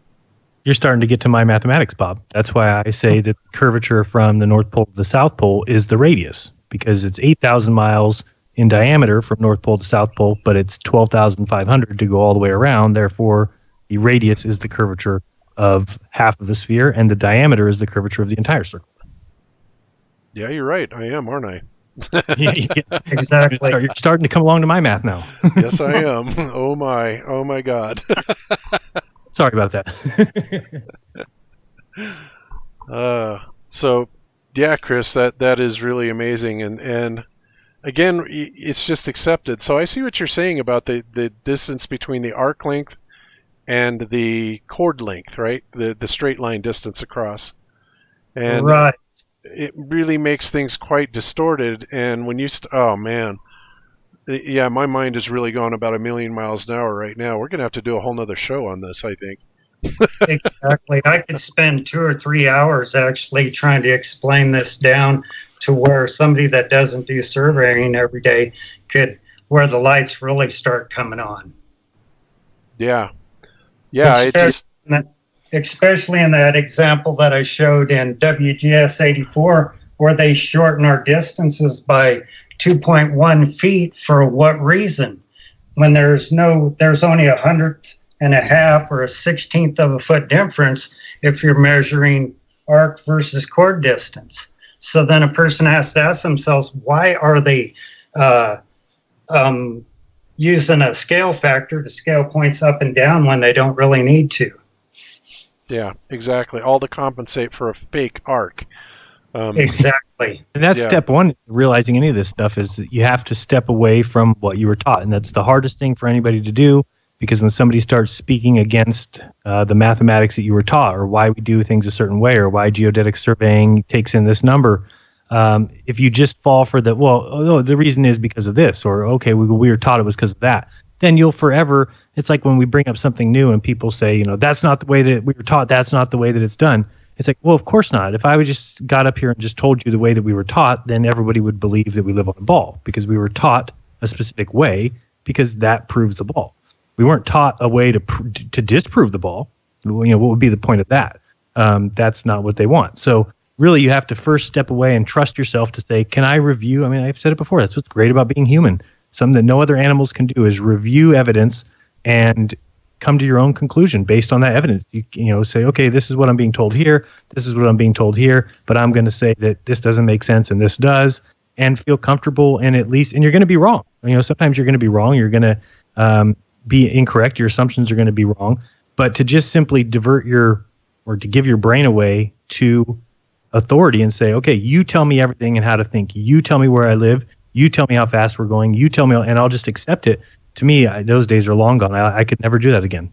Yeah, and it goes way beyond being taught. It's more like it's being indoctrinated, because it's not that, like we were talking about either last week or the week before, when I was talking about, look, when everybody gets the same problem and they've all been taught the same way and told, not allowed to figure it out for themselves, but told the way that you solve these problems. In other words, they teach you the way to look at it, they teach you the way to measure it, they teach you the way to calculate it, and it's their way or the highway. And of course, everybody's going to come up with the same answer, and that's why anybody that thinks any differently is so radically criticized, right?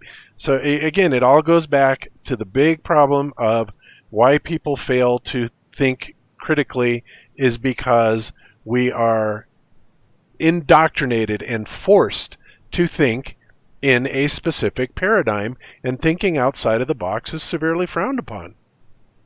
Yeah, so, you don't get your master's degree and your everything else for thinking anything different than the way that you're taught. You get your doctorate and all that for being a very good parrot. Precisely. Exactly. Yep. So, all right. All right. Anything else, Chris, with that?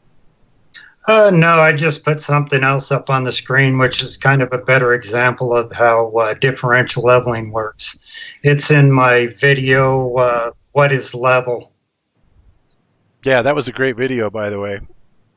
That I put up. And that in that video, What is Level, if people haven't watched that, watch that, because that's kind of the argument with levels is on the supposed globe, no matter where you're set up, their level is actually an arc of a curve, when that does not compute with what level is to me. Level is a flat plane, not an arc of a curve. But if you listen to them, the level bubble is attracted to the center of gravity of the Earth. And that's one thing that we need to, I believe, is, and that's one of the experiments that me and Ben's going to be doing, is to prove that the level doesn't follow the supposed arc of a curve.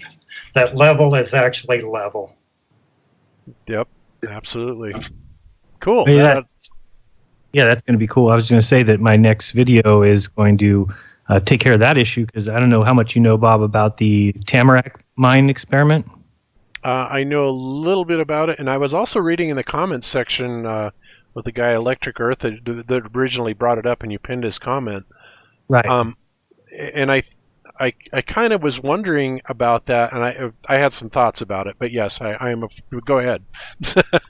I know my next video will be pointing that out. I mean, yes, it's used heavily by people who believe in the concave Earth. Concave Earth, yep. Right. But really, when you get down to the measurements, you're talking about an inch and then a little bit more than an inch that these plumb bobs were different down lower than they were above. But what's even more incredible than that, because I've been stuck reading this 27-page or whatever review of it, once they had done the test twice, and both times showed that it's about 4,250 feet below the surface that these plumb bobs were actually further away from each other, just by an inch, which tells me that the Earth's a plane, it's level, because that's just an inch. You're talking about just measurement error. But the even crazier thing is, once they had gotten those two results and didn't know what to think of it, they then took the plumb bob and moved it outside to create a pendulum, and then they tied it with a string, and then they lit the string on fire and released the pendulum. So what do you think happened after 20 minutes? Stopped. So, I mean, these are the kind of things where evidence is everywhere, and you can argue it a million ways from Sunday. You can really, you can say whatever you want, but when you really look at these real-world examples, I mean, think about that. They tell us that a plumb bob, first of all, has to be 30 feet, might even be 30 meters, but I think it's 30 feet and has to be like 8 pounds, basically creating a situation where it's going to be tough for anybody to suspend an 8-pound plumb bob from 30 feet. But then you have somebody do it 4,250 feet, and the plumb bob at the end of it was 50 pounds. And they suspend that, and they get it going from a pendulum, and in 20 minutes it stopped. So the Earth is not spinning. I mean, it's just, I don't know what else we need to know. Yeah. And I done that exact same experiment in my house. I hung a plumb bob from the ceiling and let it spun it in a circle. Yeah, and after a while, it just comes to a complete stop. I guarantee you the wiffle ball in my garage is at a dead stop right now. It's not spinning. Oh, God. Jaron, that just hit me. It never even occurred to me. But if you have plumb bobs that are going down, what, a mile? Or how far do they go? A mile or so? Or underneath 42. I'm sorry, 40 what? 4,250 feet. Oh, okay. So almost a mile then.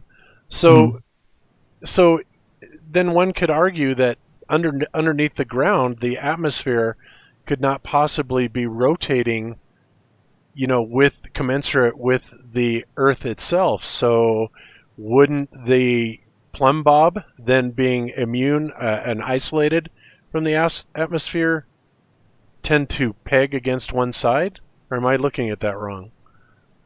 Do you understand what I'm saying? I mean, just when it's suspended freely. Yeah, when it's suspended freely, but it's not subject to, well, I guess actually you could make that argument inside of a building too, so maybe that's not such a good idea. Okay, never mind. But I was just thinking that if it's isolated, then, because how they tell us that our atmosphere is spinning with the spin of the Earth, right? Well, if something is isolated from that completely, I was thinking that maybe it would peg to the side, but upon further reflection, I guess not. Yeah, I mean, they're going to say that the atmosphere in the mine or in the tunnel is the same. It's moving with the spinning Earth there, but it still should continue that rotation. It should create the Foucault pendulum. To completely stop is to prove that the Earth doesn't move. If they are going to use the Foucault pendulum as proof, which never made sense to me anyway, with the moving atmosphere, just like Coriolis, if you say that everything moves with the spinning Earth, then you try and tell me that there's a force that happens to the atmosphere because of the spinning Earth. Well, I thought you said everything moved with it. If everything moves with the Earth, there's no forces that happen because the atmosphere is moving with it. Doesn't even make sense. Right. Right. Be careful with that word because my knee is still recovering.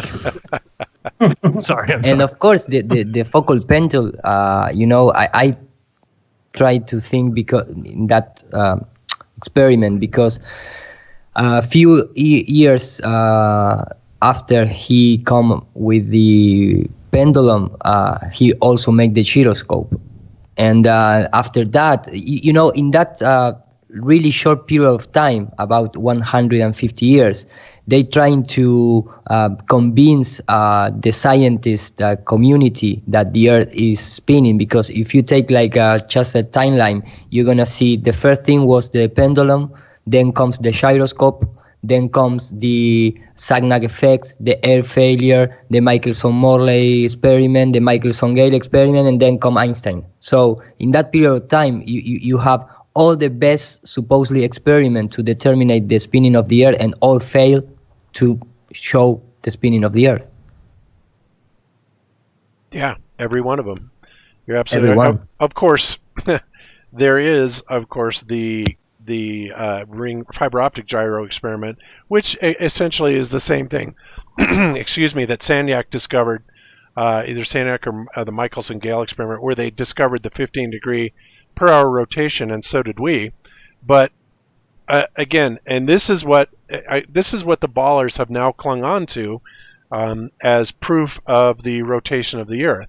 And again, that's absurd, because, like I said, if 100 plus years ago, when they discovered this 15-degree per hour rotation in the Michelson-Gale experiment, if they would have conclusively been calling that proof of the spinning Earth, then they would have hung to that. They would have stuck to that for over 100 years, and we would have been using that as our gold standard. But the reason that they didn't, and they were smart in not doing so, because they knew full well, first of all, Aries failure is one thing that proves that it is indeed the heavens above that are turning, and that's where we're detecting that energy from, and we still detect that energy today, even though companies like that have the ring laser gyro, good grief, that's in the inertial reference unit. Oh God, Honeywell, Jesus God, I can't believe I forgot that. Even though Honeywell will tell you that their calibration procedure requires them to neutralize essentially that spin of the Earth, it's not the spin of the Earth, it's the spin of the aether. But again, they didn't claim to it back then, because then the other interferometers experiments that were carried out, they couldn't basically discount those as being unable to measure the trek through the ether at 67,000 miles an hour, as the sun progresses around the Earth progresses around the sun, and on and on and on. I don't have to redo the whole velocities that get into ridiculousness. Instead of arguing that, they decided to simply eliminate the aether and say it doesn't exist. And this is, how Einstein's entire theory of relativity was born, and it's still argued to this day, and quite poorly, I might say, even though I'm sure there's a lot of physicists that would vehemently disagree with me. But the bottom line is there's a lot of people out there way smarter than me, physicists, electrical engineers, PhD level scholars, that are absolutely destroying the idea of there not being an ether. Tesla, of course, fully supported the ether and based all of his work on it. So, there's simply any other experiment, though, to try and determine any motion of the Earth has failed miserably. And even though they will even tell us that there's parallax, that, again, is also nonsense, because there's a million experiments that you can prove that don't. Not to mention the fact, guys, that it defies common sense on every level to be told that we are spinning at 1,038, traversing forward at 67,000 miles an hour, going around the Milky Way at 670,000 miles an hour, going around the Great Attractor at 2 million or almost 2 million miles an hour. It defies any sense of logic whatsoever. Then when you take all those velocities into consideration, that our skies never change. Our stars never change. From every season to season, they change from season to season, and of course, this is because of the fact, by the nature that they're rotating around. But in the heliocentric model, to expect the stars not to change every single night with all these different motions and velocities and directions is absurd. And of course, the explanation for all that is because, well, it's because they're at such fantastic distances. Always an excuse they have. And again, when that's looked at critically, to even believe for 1 second that you can see lights traveling at distances of millions of miles, billions of miles, millions of light years, billions of light years is so patently absurd. This is what I'm talking about when I say that the indoctrination is quite complete, and people simply cannot get away from it. And like Ben pointed out earlier, if they do accept it, if they do accept this common sense point of view, it destroys their worldview, their world paradigm, and people will panic. Right? They simply can't handle it. So yeah, it's not a matter of people can't picture the moon landings being fake. Is they're afraid of what it reveals about us. I mean, it really, and it's every great philosopher said that the first step to knowledge is to realize you know nothing, and it was the first step for me. It was the first to really realize that okay. I am capable of being lied to. I am gullible to believe what somebody teaches me because we were all sat in desks and told it was fact, and we weren't at the age or didn't have the ability to question these things. And really, when you think about that, then you can see what happened, and it's scary. I understand because then you're looking at your life. If you're my age, if you're mid 30s or late 20s, and you're or older or younger, you're going to have this problem with realizing that a lot of your life has been wasted to believing in things that you shouldn't have believed in, and you have to accept that okay, yeah, you fooled me, haha, fool me once, shame on you. But really, it's sad what we have been convinced of because Bob just said it with all these crazy speeds and these this nonsense that there's no proof of, and that's the problem with this whole thing is that we allowed them to teach us something that is missing in evidence and proof, real world evidence. And so, yeah, if you want to believe in the fantasy world that you'll never go to, you'll never experience, that planets that you'll never inhabit, that have no meaning on your life, other than to make people rich through indoctrination and convincing them something isn't true, then that's on you. For me, I'd much rather get to the bottom of where we really are. And I don't know if it's going forward with just a new mindset that will kind of help everyone. But one thing, and I wanted to bring this up real quick before we go, if you use Telegram, and I'm not sure if people use that, it's something I just kind of found this week. Somebody introduced it to me. And we have set up a research group there. You can go to, if you use Telegram, it's an app. I think you can get on Android or iOS. If you go to t.me/FE research, there's only me, Paul on the plane, and a couple other people there now. But what it's going to be is just a place where we can drop research things that you found, things that you're looking into. Because just like Bob talked about Honeywell being, one of the only suppliers of these. What exactly is it, Bob? The gyro inertial reference unit. Yeah. Correct. And then I just found out this week that there is only basically one company that supplies all of flight charts. I'd never even heard of Jeppesen. Oh yeah, Jeppesen's they're it, man. I didn't know that. So then you start looking at them and you find out that they're deeply involved with the CIA. And then from there, and these are the kind of things that I cannot possibly research all the things that I find. So having this research group on Telegram will allow me to just pop some of this stuff in there. Hey, look up Jeppesen. Hey, look into their involvement with the CIA and these supposed flights that I can't even think of the name of them right now. These flights that were taken that Jeppesen was behind. God, what is the name of them? Anyway, there's these certain flights that basically extraordinary rendition flights is what they're called.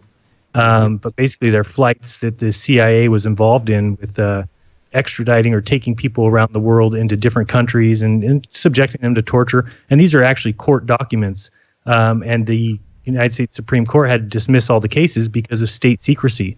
So now you've got Jeppesen, the only company that is responsible for all of flight planning, that is involved with the CIA, that is in court documents as to admitted to and being involved in secret programs with the CIA. And things like this are the evidence that we need.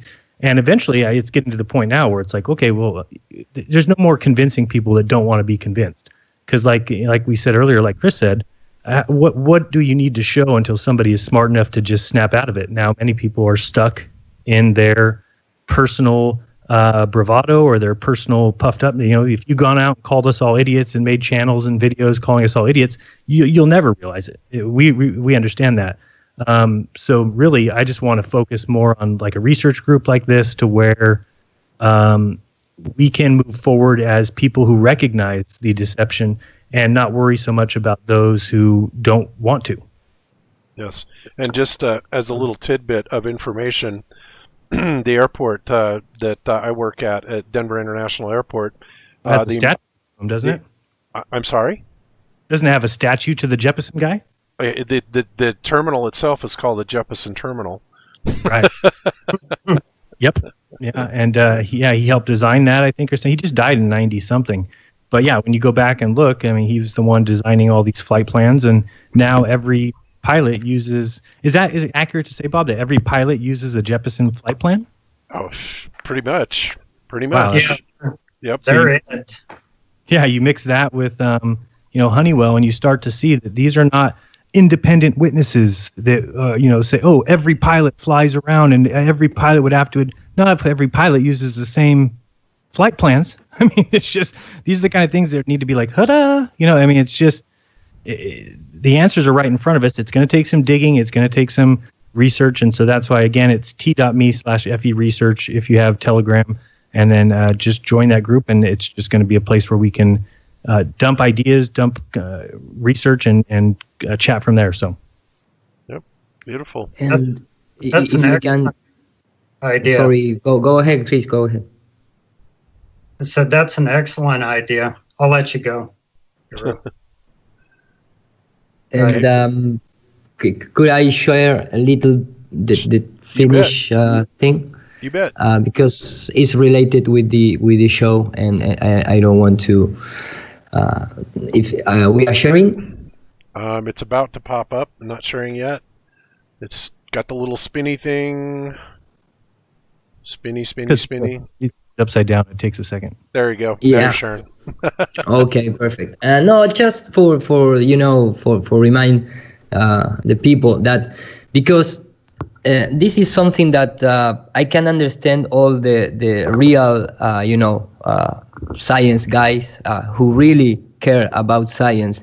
They don't never address this kind of situation because how is possible that in every major event trying to to tell us where are we living and all these astronomical things, all there is none exception. There is a Jesuit or a religious or an occultist guy behind it. And for example, when we're talking about the measure the distance from the sun from the earth, we are talking about that.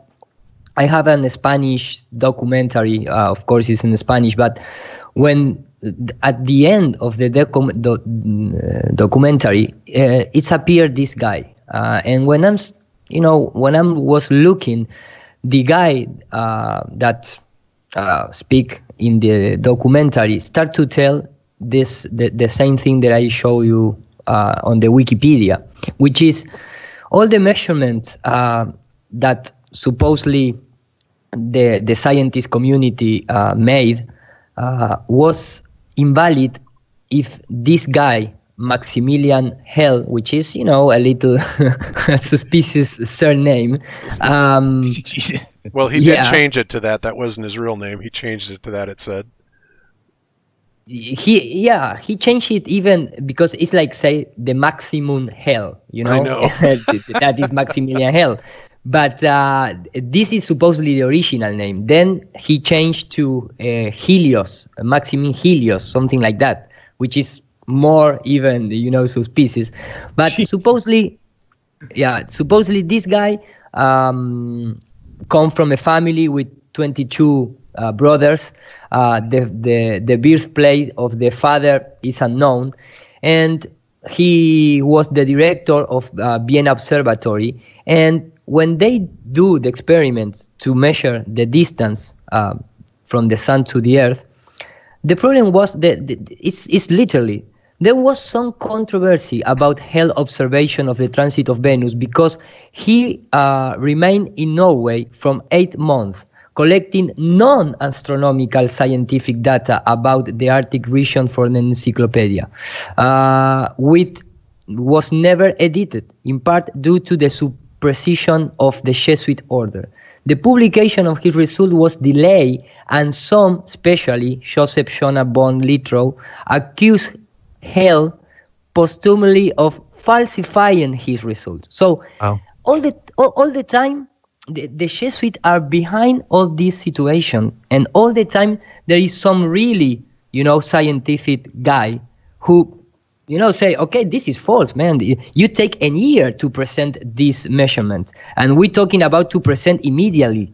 Why you take supposedly a year and you bring with this not astronomical scientific data, and the complete of the experiment was made with this calculation of this guy.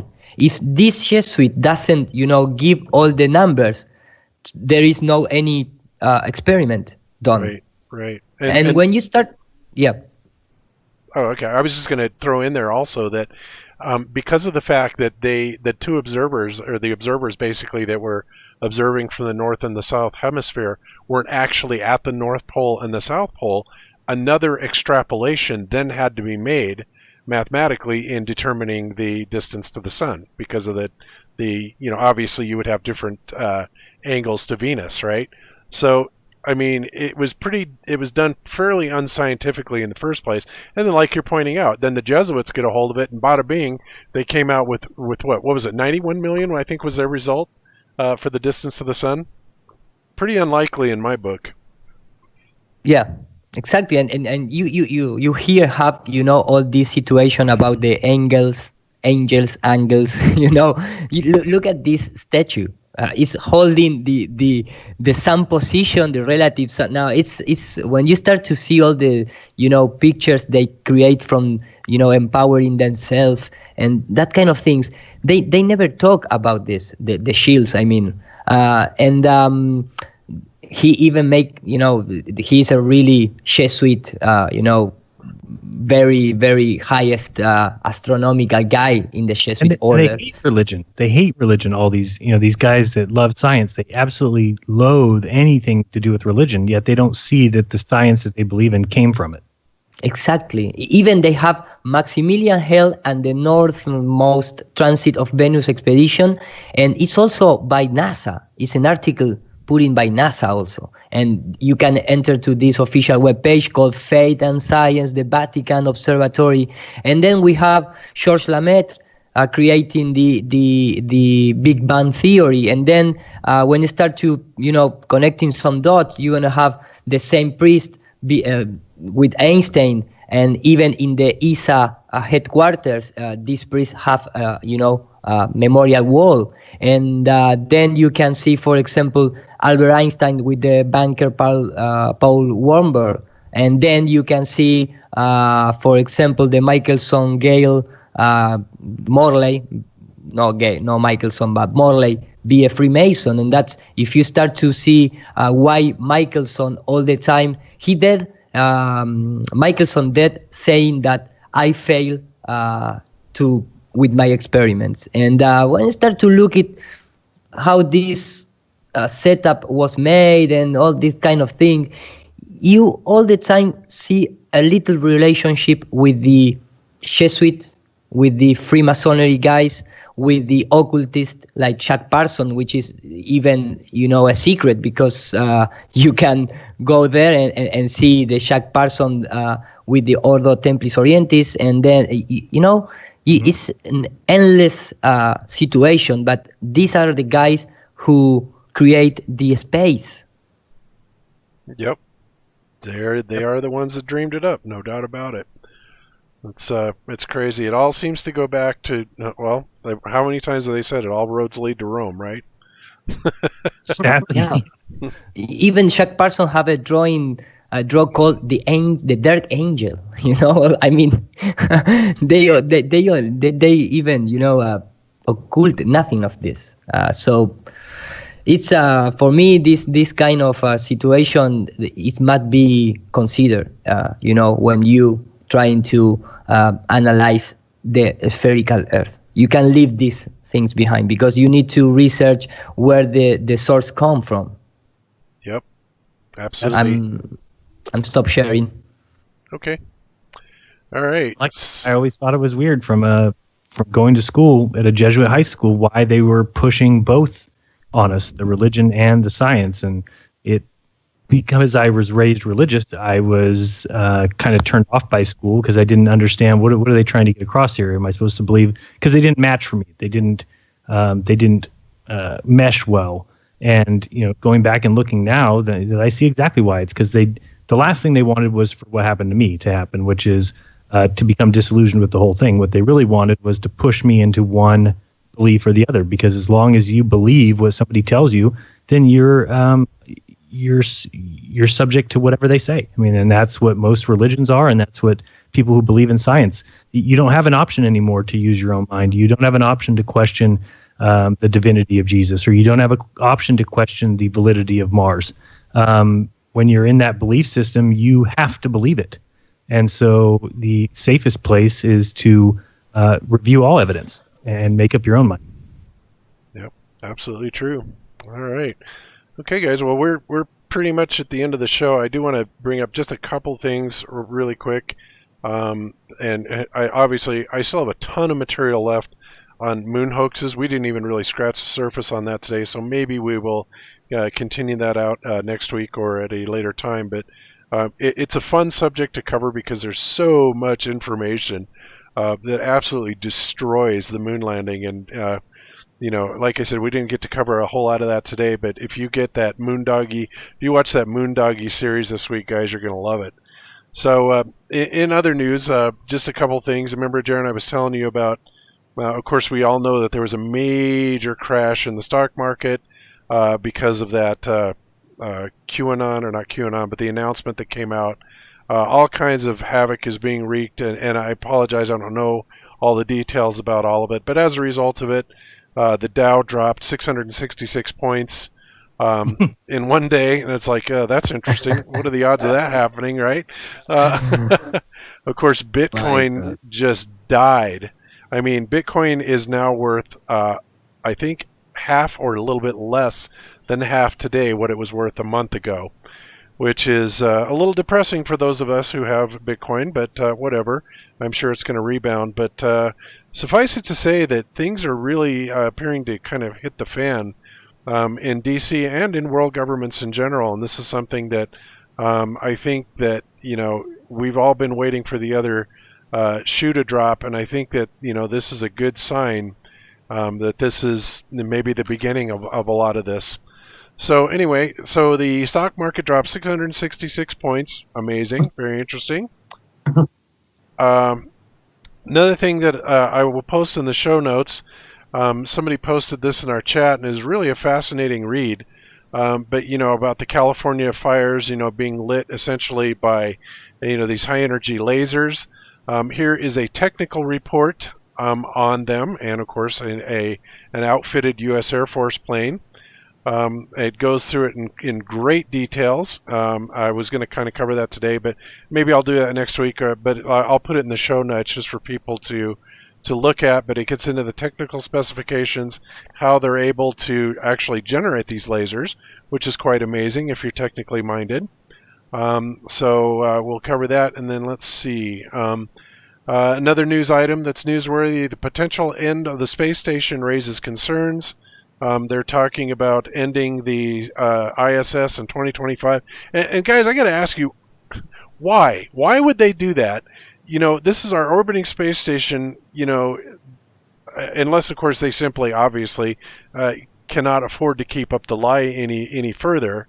Who knows what they're going to do at this point, but they've got billions tied up in this thing.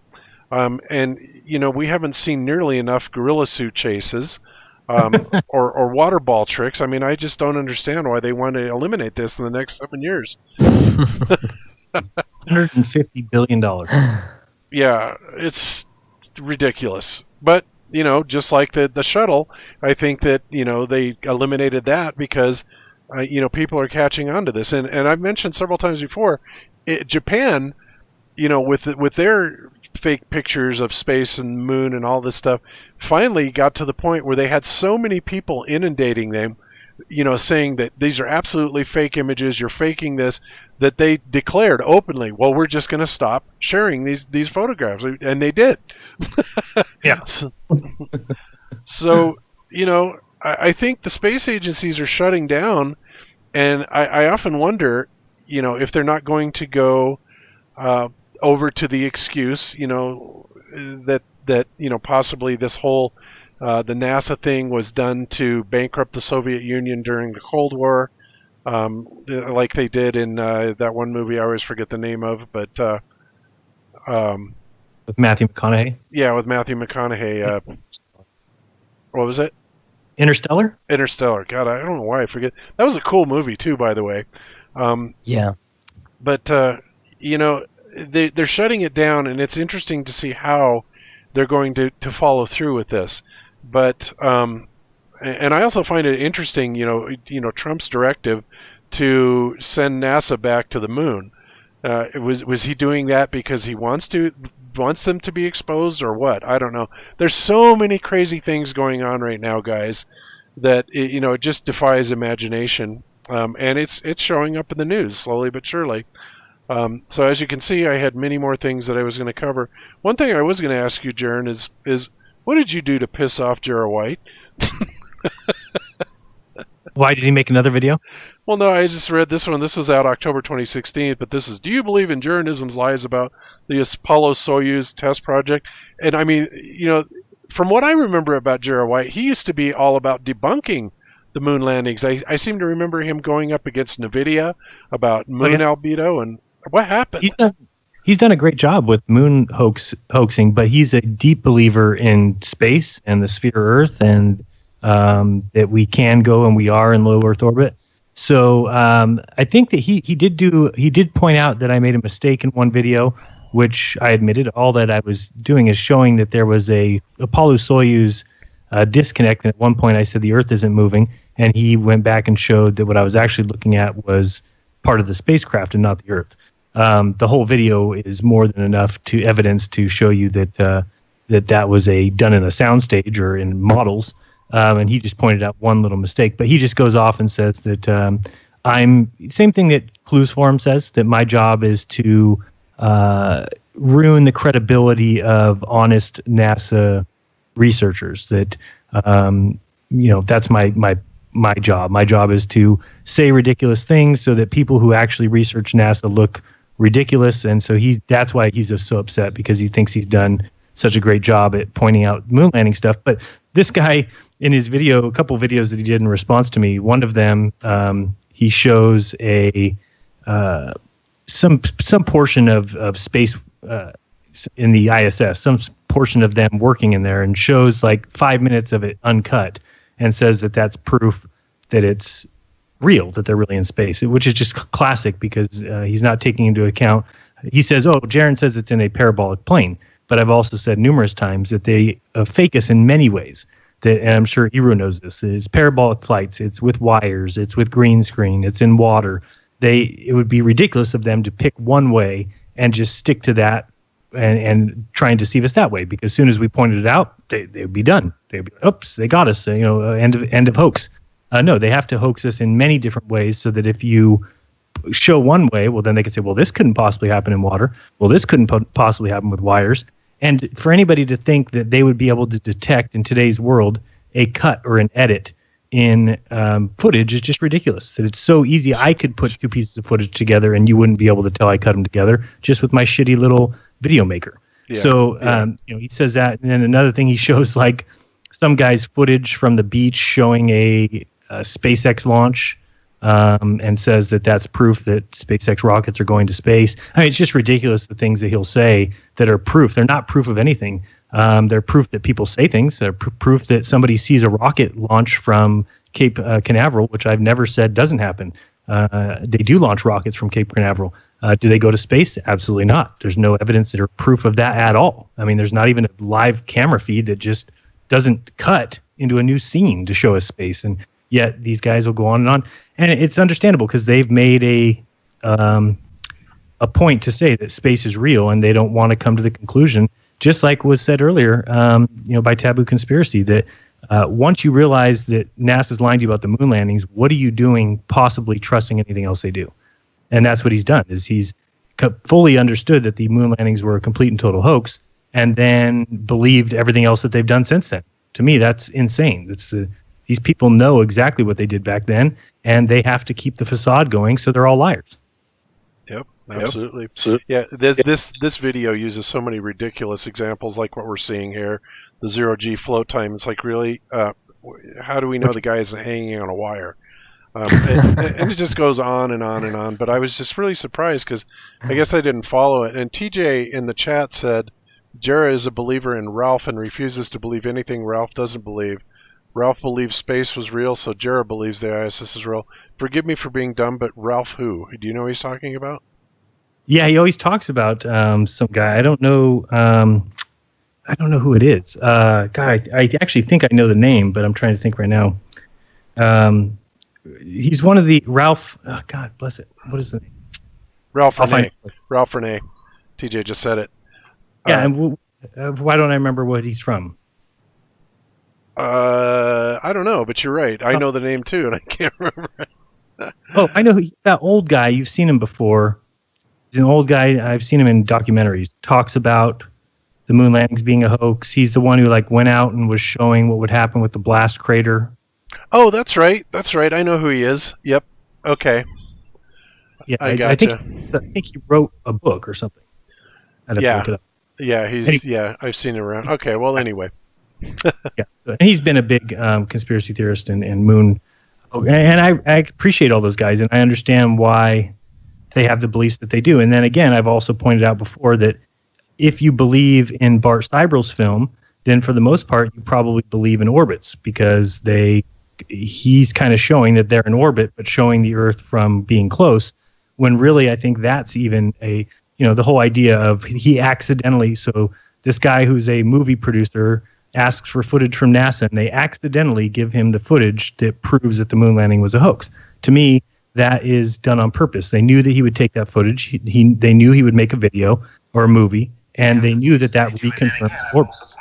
And so when you do that, now you've got people that maybe don't, the people who already weren't going to believe in the moon landings now don't have proof, but also believe in orbits. And I think that's done as a misdirection. I think that even orbits are not possible.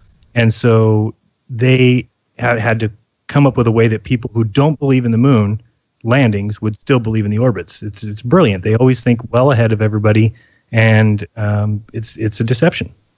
Yep. I mean, think about it. The guy who doesn't believe in these moon landings, and then he gets interviews with all these astronauts and has Buzz come to his office, and it's just a little bit iffy to me.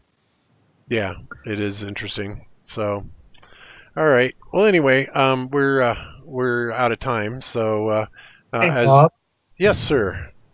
Can I do it? One little quick presentation. It'll take like 2 minutes. Oh, sure, absolutely, Chris. You betcha. Go for it. I will present you as soon as you share. Oops. All right, we gotcha. You're on. Okay, these are star trails that were done from the equator. Mm-hmm. And this is just one of those things that makes you go, huh? Okay, that's magnetic flux lines. Yes. Star trails. Wow. Yes, magnetic flux lines. How many times have I said this, Chris? For, 2 years now? They're one and the same. This is what we're looking at is the dielectric inertial plane. And we are seeing the centripetal and centrifugal lines of force, and the stars are, I believe, are riding along those, or at least part of that construct. But yeah, I get you. And then this right here, you got the straight line, smiley, frowny face, smiley face, the same thing that we get when I look off to the southwest. I just wanted to mention that it's pretty curious how the stars follow almost the exact same identical patterns as the magnetic flux lines. Yep. And yeah, we could do a whole show just on magnetic flux lines. That's starting from the North Pole, and the four corners of the Earth, as I have kind of coined it, where you have the sets of flux lines that come in at a cross pattern at the North Pole, which is interesting. But again, I digress. We are out of time, but yeah, you know what? We could have run a 6-hour show today because I still have a ton of material left. But we'll save something for next week for you guys. The last picture that I want to share is just this one. It's okay. Very quickly. You're on. First of all, remember that Honeywell work with NASA. That is, no doubt about that. And something that caught my attention is people here from Argentina who use a balloon at 32 kilometers up in the atmosphere to use it as UHF, VHF, and satellite TV bounce. So SSTV is slow scan TV, actually, but yes, yeah. I know. But this is our regular guys. Right. That's just to share this little Finnish presentation. Mm-hmm. I stopped sharing. Very nice. Beautiful.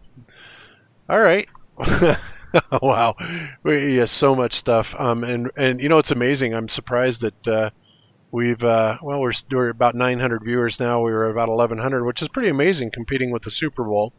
And speaking of that, there's a lot of crazy bets being made on the Super Bowl today. $1 million bets. Apparently, they're getting inundated with them, which is pretty interesting. So I don't know what's going on with that, but maybe there's a bunch of people that are tuned into something going to get rich.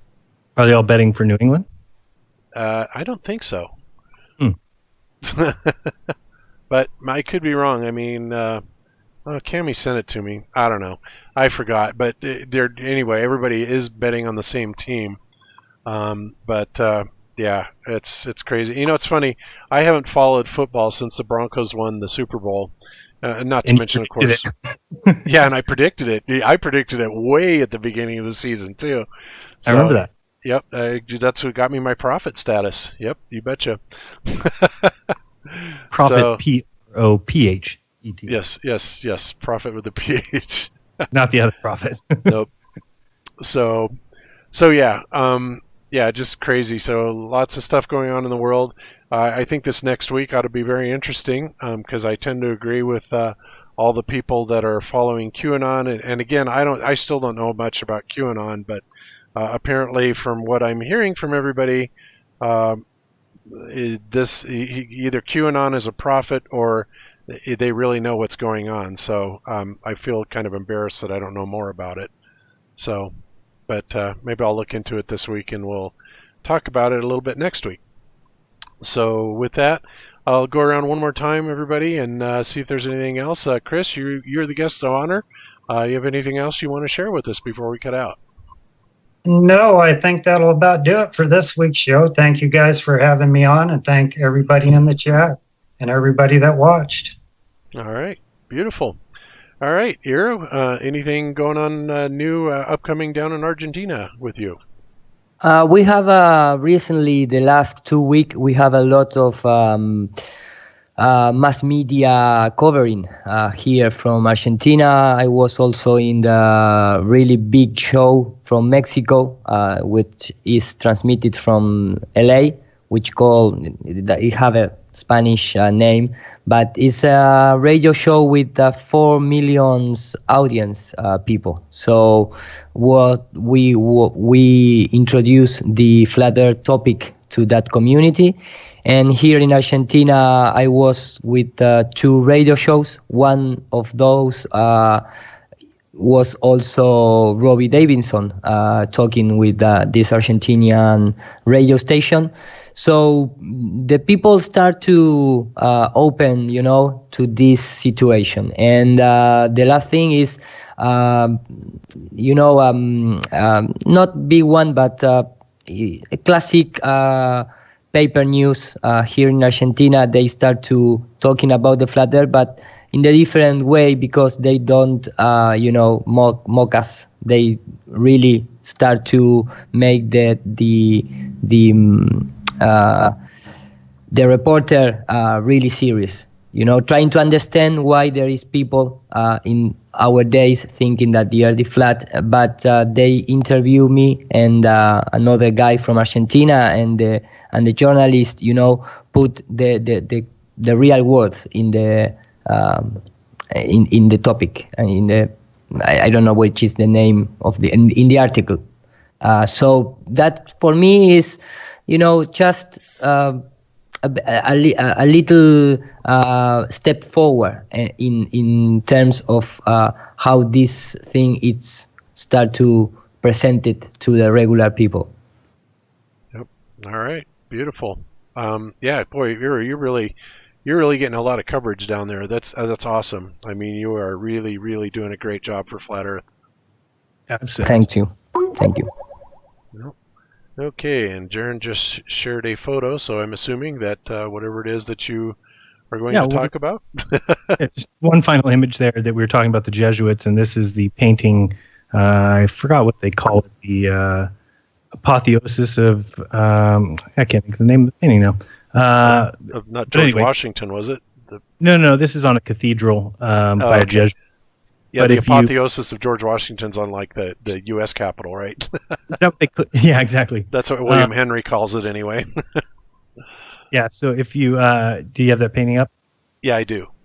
If you go to the no, I'll share it with you guys too. I have it shared to the audience. So there we go, and now you should see it.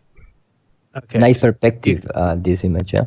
Yeah, if you look at the kind of the bottom, almost 6 o'clock, you'll see there's a little angel flying down, and he's actually holding what looks to be a shield, but really what it is he's reflecting the light. And just thought it's interesting that this is what a lot of us are saying, that the sun is a reflection. And in this painting of the sky, he's actually using obviously it's not a shield. You wouldn't use a concave shield to shield anything, but that's what he's doing. Is you can actually see the light coming off of it. So just interesting that when we talk about these Jesuits that know what's going on, they've hidden it all around us. We just got to find it. Yep. Yeah, it's kind of like the Last Supper painting too. Also, is just chock full of meanings and hidden meanings and stuff like that. So these guys couldn't, they really couldn't talk, so they didn't do it as they're on their deathbed. They just painted it throughout their life, trying to get these things across to people. So we just have to recognize it. But I thank everybody for watching or listening, and thanks to the people in chat. And you can keep going to ask.fm. I'm about a week behind now, so catching up there, and appreciate everybody who has been so kind. And so hopefully I will get a chance to go live or whatever from the launch on Saturday morning, and then we'll talk about it next week. Beautiful. Sounds good. All right, guys, we'll call it a show. I'll let you go catch the last part of the Super Bowl if you care to. And we will see you next week with another show. So until then, be good to each other. Don't lie to each other. Open your mind. There's truth inside. Peace out, everybody. Peace. Bye-bye.